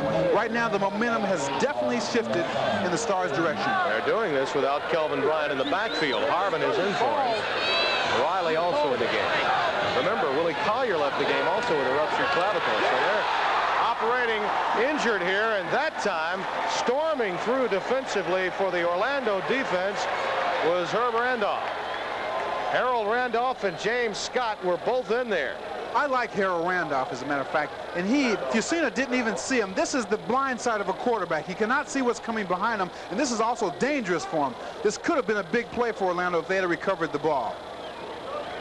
But it looks like the breaks are going the way of the Stars, and they recovered that fumble. This is a definite 2nd and long, Tim. Harold Randolph, there he is. I really like his ranginess. He's got long arms, and he comes to play every week. 2nd down and 21 with the ball on the 42 of Baltimore. Bryant is back in, and there he goes. Down to the 20-yard line. Albert Gray saved the touchdown. Tim, this is a simple trap play. The guard pulls and kicks out of the end man of the line of scrimmage. The running back reads it either inside or outside and cuts up.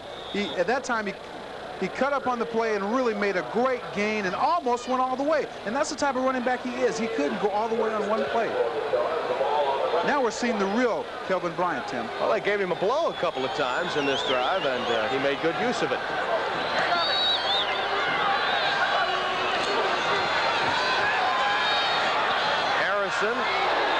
Nailed by Jackson, and the marker flies. Now that's one perhaps to talk about. I do not understand that call at all because the ball had just about barely passed when he hit him. Number 22 on the defense. I do not agree with that call. I don't mean to argue with the officials, but I do not agree with that call. Well, now they called Albert Gray's number, not Victor Jackson's number, who made the hit. Now I'm wondering if indeed it's Gray the guilty party, or if Victor Jackson's the guy. I don't really see even the Gray touching him. I don't mean to be picky about the officials, but it was a great hit by Victor Jackson. But they say Albert Gray caused the touched him, maybe. I don't know. Well, the middle of the line goes Riley for little or no gain. But you know, Tim, the statistic on Kelvin Bryant, he had rushed 6 times for -2 yards, and I had stated that he had not got in the flow of the game. Now he's beginning to get in the game, and now this is the real Philadelphia Star team. Excuse me, the Baltimore Star team. Well, they really are from Philadelphia. I mean, their offices are still there. They bus there. In fact, this may be closer to home for them. They train only 40 miles from Orlando, so they may have more of a home crowd here than they would have at College Park. Right when you need it, a linebacker comes through for Orlando. Calvin Atkins gets the job done this time. You stop and dissect these two clubs, Mills's job, and then you look at Freeman and Randolph tonight for Orlando. We've seen some great linebacking play on both sides. We really have, and that was a great play by Atkins. As a matter of fact, he came literally untouched into Pacina, and that was really a big play defensively. It sets up a 3rd and long. So the main thing they have to do now is not get careless, and they got to at least pick up a field goal, if not a touchdown.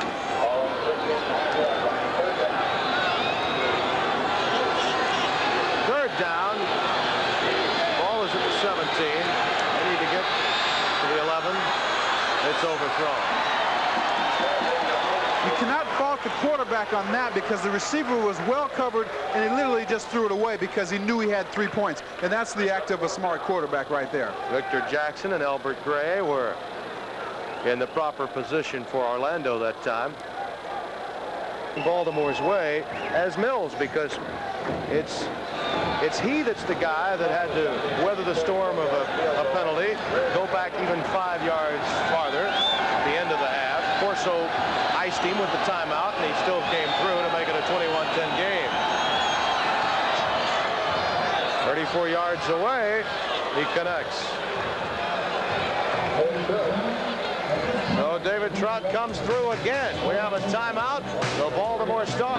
27-21 our score here. And Jerry Parrish in a familiar spot here in the second half. He gets away from 4 would-be tacklers.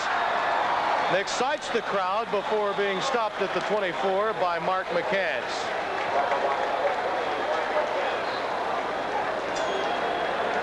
The Renegades will try to make a move when we return to Orlando. In Orlando,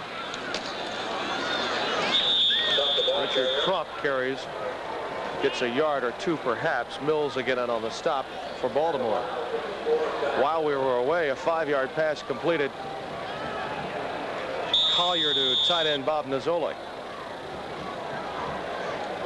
And it's now 3rd down. And 3 yards coming up. And that's the end of the quarter. And at the end of 3 quarters of play here in Orlando, our score 27-21 Baltimore. Thieves having fun is the most important business at hand.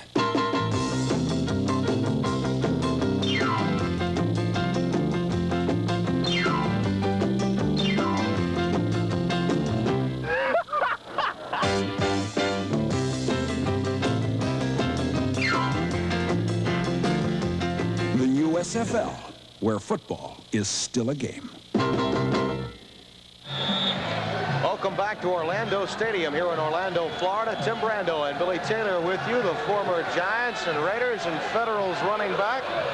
Watching some of his old teammates now with the Renegades. Look at a 3rd and 2 as we start play here in the 4th quarter. Collier in traffic again, nearly throws the interception. It was a great play by George Cooper, too, really, because if he hadn't been there, with the pressure that was on Collier, he had to get rid of it probably before he wanted to. As you watch him, he feels the pressure coming from his backside, and he kind of gets away from it a little bit, and he kind of has to release it just a little bit before he wanted to. That's John Walker. He was all over him like a cheap suit. John Walker's the guy who comes in on passing situations for the Stars. Out of Nebraska, Omaha. Greg Cater's had a good night tonight. He's been true to form. In fact, untrue to form for a 1st down on his first attempt. Got some rushing yardage.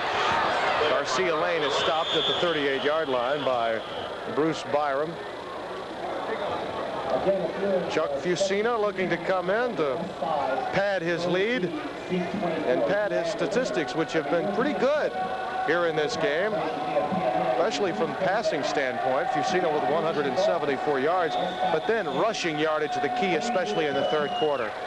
But see, if you remember, they only had 7 yards at halftime, so they picked up where the Stars usually pick up, and now they're looking like the team that won the USFL championship last year. This right here, his drive is important to both teams. Orlando's got to stop him. Kelvin Bryant.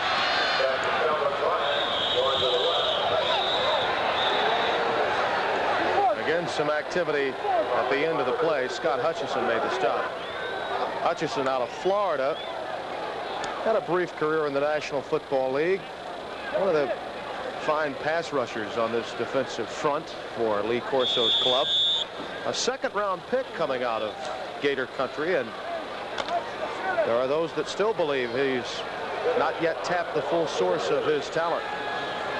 Second down and 5 with the ball at the 43 of Baltimore. They lead 27-21, just opening up play in the fourth quarter here on ESPN. Fusina under duress. Well, he was wrapped up by David Graham. He had a piece of him. That was great pressure, Tim, from the entire defensive line. David Graham, Scott Hutchison, Ron Freeman, all of them were there. And that was really the kind of pressure that you need to put on Fusina. But what I was going to state before that, they had a 2nd and 5 situation. And that is what the Philadelphia Stars want to do, is keep their 2nd and 3rd down situations to a minimum so that they can have a better way to pick them up. And they've done that right. I think that's the whole key to the second half, is keeping their 2nd and 3rd down situations down. Baltimore with a 3rd and 5. Fusina 50% on the night, has a touchdown, has an interception. He's been towing the line. 50% efficiency, and there's Jackson on the blitz. They brought the free safety, and it worked. Back to the 35. Corso had to gamble that time. He knew he had to stop them here, and they've done so. Tim, I watched him on the replay. He came through free, and there was nobody to pick him up, and there was nothing that Fusina could do. That was a great call by Lee Corso, because they needed it. Was 3rd and about 5, and they did a great job. Landetta gets the punt away. Fair catch is called by Jackson. Orlando will have the ball at their 28 when we return to Orlando. The wind is gusting, and so is the game. Orlando trails by, trailing 27-21. Curtis Bledsoe is out of the lineup. You have to wonder how that might have affected Reggie Collier. The offensive thinking of Lee Corso here in the second half. Marcus is down in an area where you'd have holding. Henry Odom comes up with it. He gets about 8 yards. Bill Hardy made the stop. We've also had Willie Collier lost to the Stars. Holding, 69 on the offense. First down. Joel Patton, the guilty party, out of Duke in his 5th year. I really hate to see Joel have a holding penalty. I talked to him before the game. He was the starting tackle for the Washington Federals last year, and he told me that he wanted me to mention his name, but I didn't want to do it in a negative sense because he was holding. They said, Joel, switch positions. Come on, Joel. You guys never get mentioned unless it's in a negative situation. I told Joel that was the only time I could mention his name, so I guess he maybe wanted me to do so. But this is not a good time to have it, because they need to put something on the board right now. First down and 20 now for Orlando, with the ball back to their 18-yard line rather than the 28. 6 defensive backs in the game for the Stars, trying to throw underneath that deep zone, a 3-deep zone. Collier incomplete for Smith. Felder was giving a great deal of pressure to Collier. That third quarter is really the reason that Orlando has had trouble all year round, and this is a direct indication of what has been happening to him all year. Lee Corso is going to have to go back in his grab bag and figure out some way to rectify the third quarters of the Orlando Renegades, because all year long they've had problems.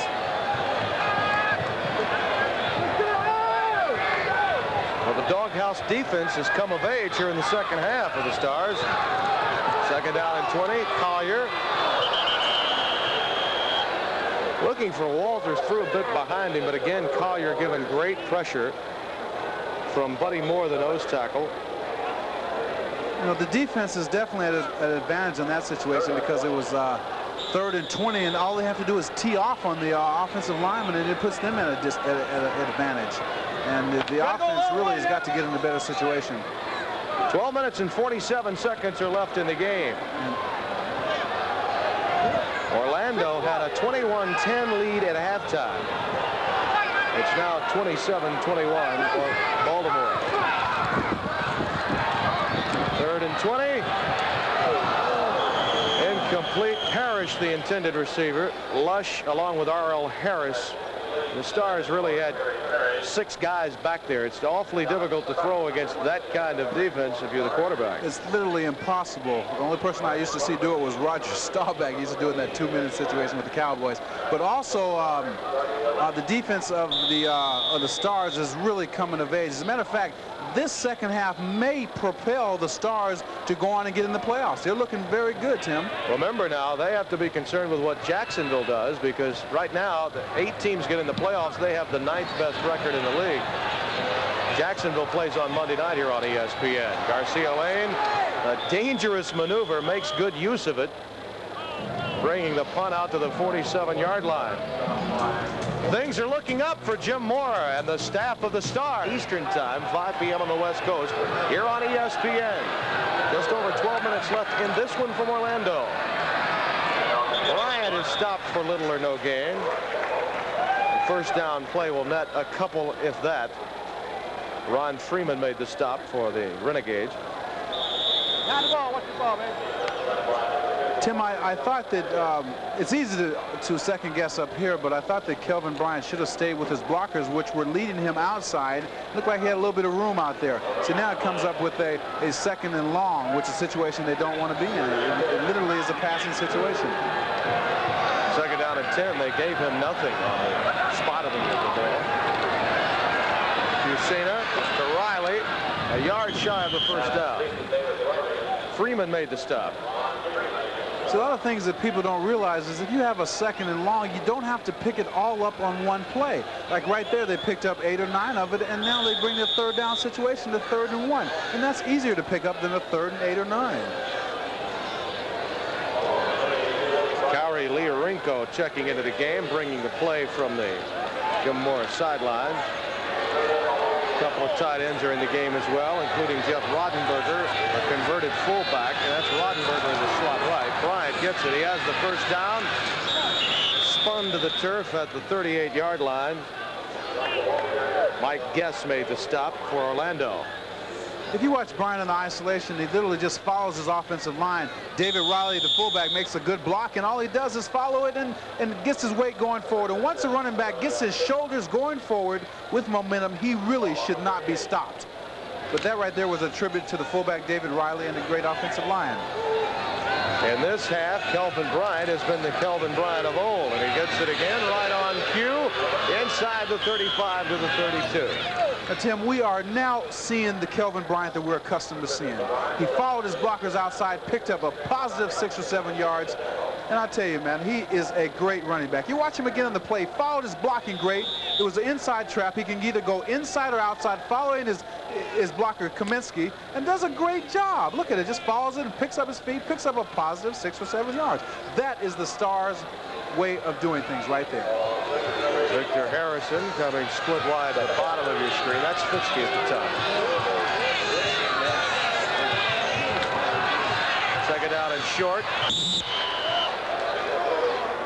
Riley, the intended receiver. The pass a bit behind him. So, Tim, and we're coming now to a 3rd and 4 that's really looms largely to the hopes of the fans here in Orlando.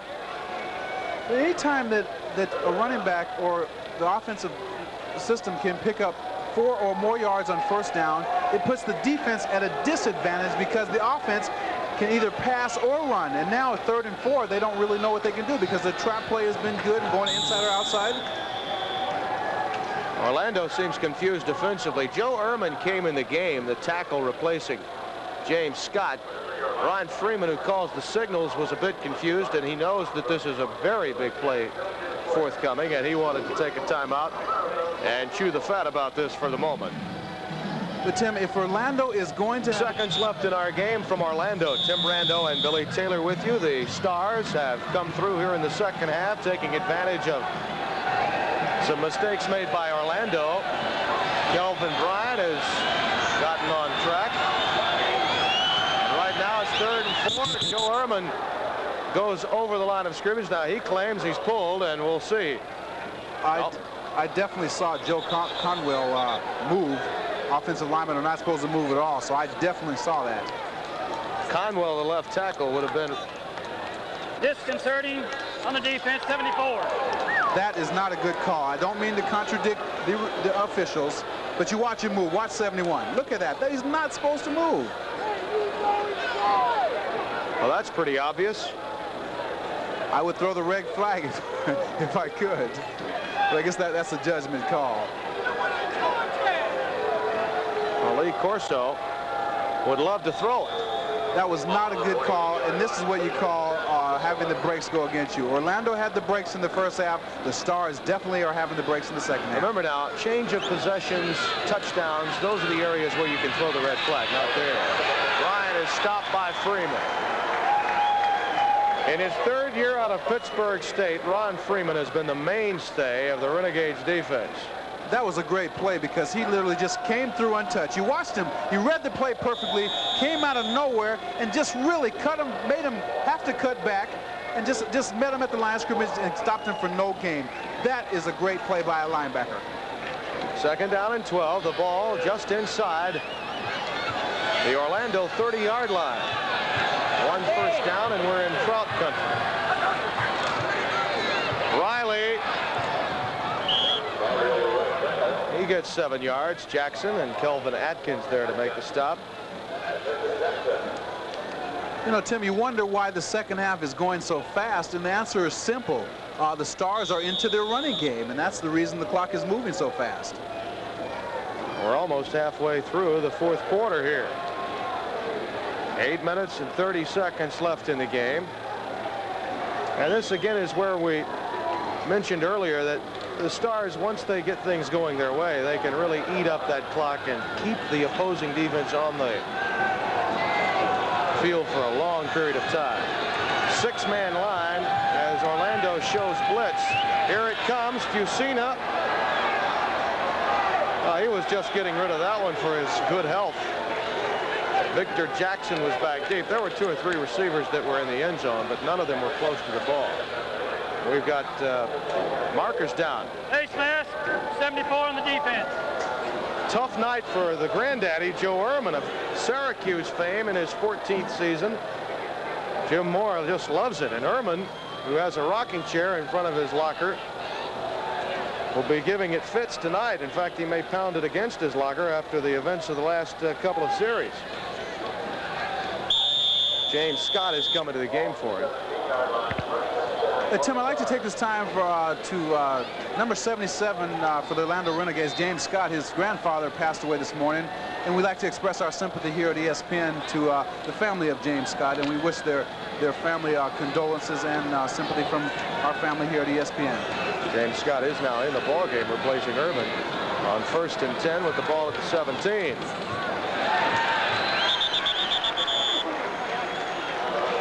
Freeman in on the stop along with David Graham. Not much room at all for Riley. He gets a yard. That's about all. 2nd and 9. There you see the time remaining at the top of your screen, and certainly not on the side of the club you see right there in blue. The defense has got to stiffen up right now because they're already in field goal range. They cannot let them get a touchdown. This game really does, with the exception of the score, remind you a great deal of the San Antonio-Orlando game played here on Monday night. That's exactly true, Tim. Fusina with plenty of time. Tim Fitzke was open up the pass again behind him.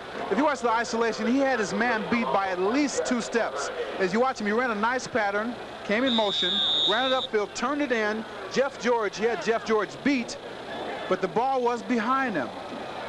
As you see Freeman trying to get in on it, the ball was definitely behind him, but he was open. As a matter of fact, a completion could have had a touchdown, Tim.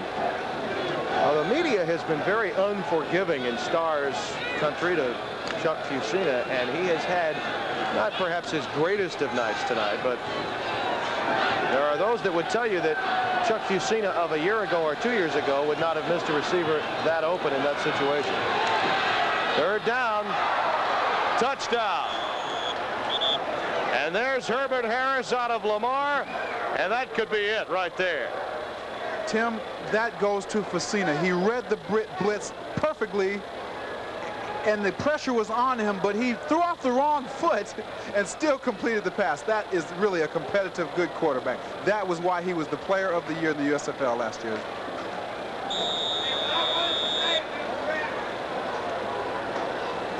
Shake it to the left and shake it to the right for Herbert Harris. And it's 33-21 Stars as they look to tack on the point with just under 7 minutes left, and the fans are hitting the exits right now. Tim, that's kind of a shame because the Renegades really played a great first half, and for them to come out flat in that third quarter, that was the whole game right there.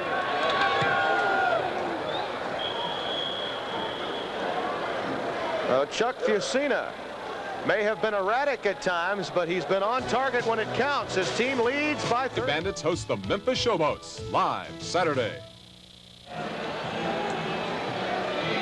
That should be a great one, the Tampa Bay-Memphis game. Paul McGuire standing by along with Jim Simpson to bring you that one. There are the other games coming up this weekend, included that Monday game, Jacksonville at Houston. I'll join Mike Hafner for that game. We're looking forward to bringing you that one, a game that means so much in the Eastern Conference. They just get better as the season wears on here on ESPN. 34-21. The Stars leading. Still plenty of time for Orlando. It's not over by a long shot. Parrish a yard deep in his end zone. Boy, has he been rocked in this game. There's Warner. Scott Warner, the Georgia star. That's why Vince Dooley produces great talent. Talent that can do it defensively as well as on special teams. Parrish really ran up in there like he really wanted to do something, but Scott Warner came out of nowhere and hit him blindsided. Those kind of tackles usually cause fumbles, but they definitely add momentum to your team. This whole second half, you've got to be impressed with the Stars defensively. Flowers. After such a big lead, they felt they didn't have to.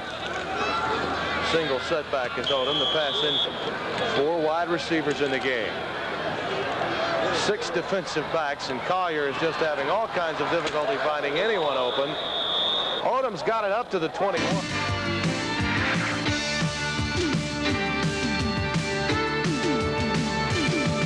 Tim Brando along with Billy Taylor back with you. 5:35 left. Watch this hit by Mills, absorbed by Odom. That hurt.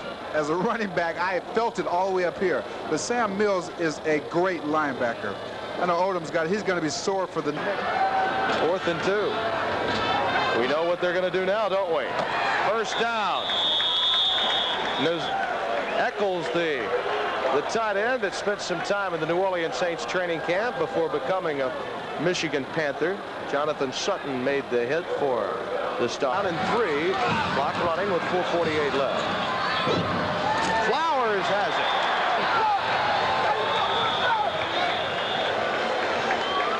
You know, from a fan's viewpoint, Tim, they wonder why does a team not go into the 2-minute offense sooner, not go into this type of offense, because now they're moving the ball down the field, something they have not done this half. Wilford Morgan got the reception for a 7-yard gain. 2nd and 3. They're now in Stars territory. Walters for the first down. R.L. Harris made the stop, but in defense of the Stars defense, they're really giving all of that up. Well, as long as they can keep the clock rolling, they're really all right. As long as they're keeping the gains very short and making them use the clock, and the Stars are really in good position. Remember now, Orlando had to use one of their timeouts defensively in a Stars drive. Collier's in trouble, and he's sacked. Orlando. Collier looking to throw on 2nd and an eternity. Smith has it, and he runs into a buzzsaw. Larry McCoy just did an abdominal twist on Jeff Smith. This is the kind of stuff that puts people in hospitals. I mean, as a matter of fact, as a running back, you try never to get hit. Collier hit as he launches the pass, and it's nearly caught by Smith off the proverbial tip drill. Scott Werner got a hand on it.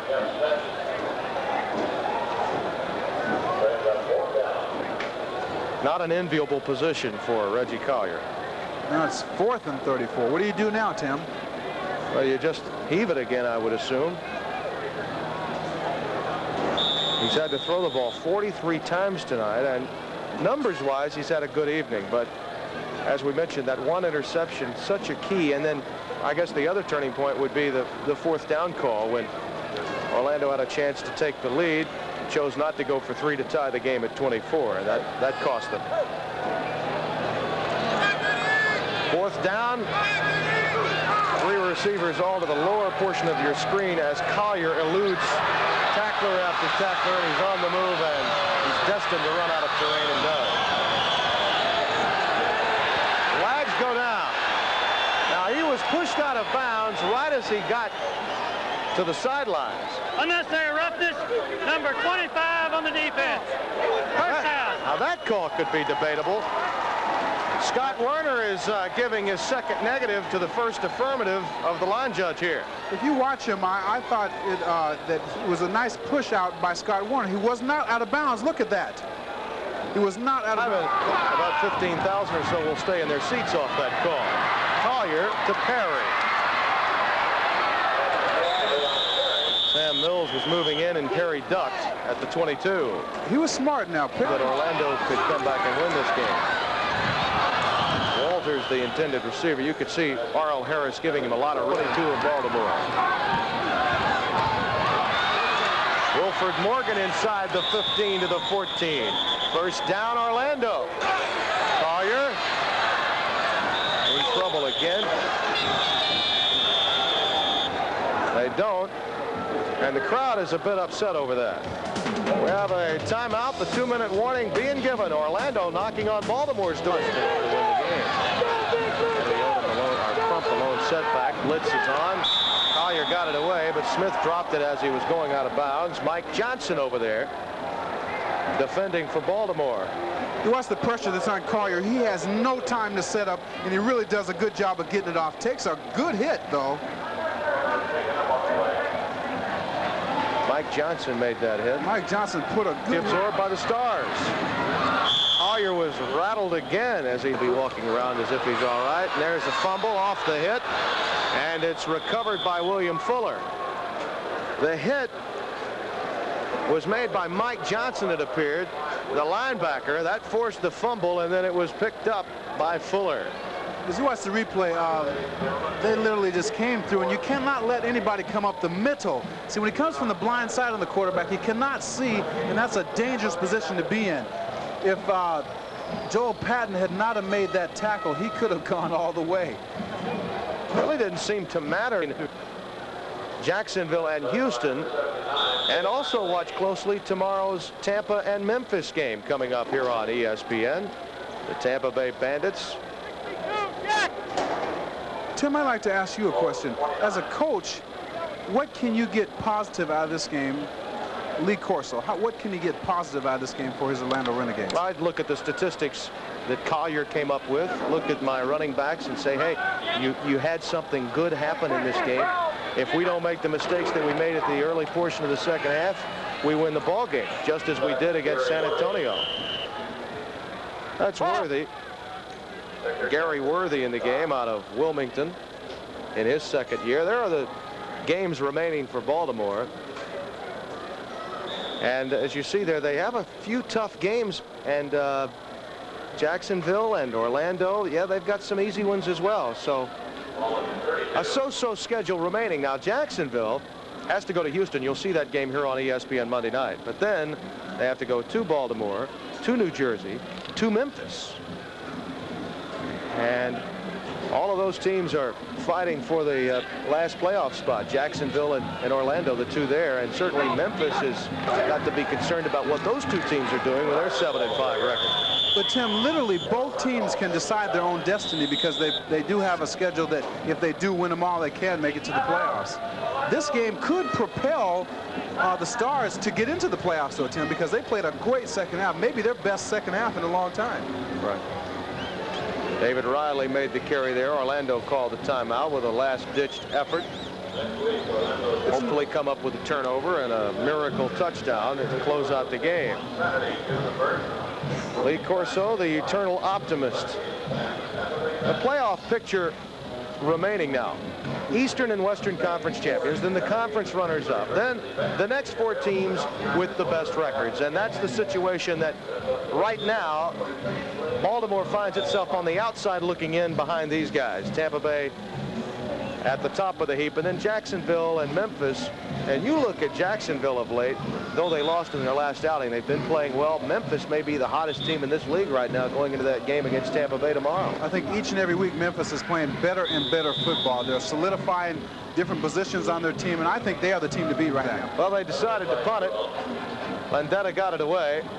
1 second is left as it goes out of bounds, but we must tell you there are flags down. An awful lot of talent in this league, and I think that in some way they need to incorporate some type of merger because they're in cities that love football. You see the fans here in Orlando love it, Jacksonville, Portland, Memphis. I think they've got to either expand in the NFL or do something because there's too much good talent around right now. We haven't gotten the official tote, but we can tell you that there was a crowd of better than 20,000 for a 3-9 team. 23,121 we're just told the official attendance tonight. When you consider the state of affairs for this ball club, a pretty good crowd here in Orlando. They watched an entertaining game, though the Baltimore Stars came away with a much-needed win. Our final score here from Orlando, Baltimore 34, Orlando. Second half to come from an 11-point deficit to defeat the Orlando Renegades by a final score of 34-21 tonight in Orlando.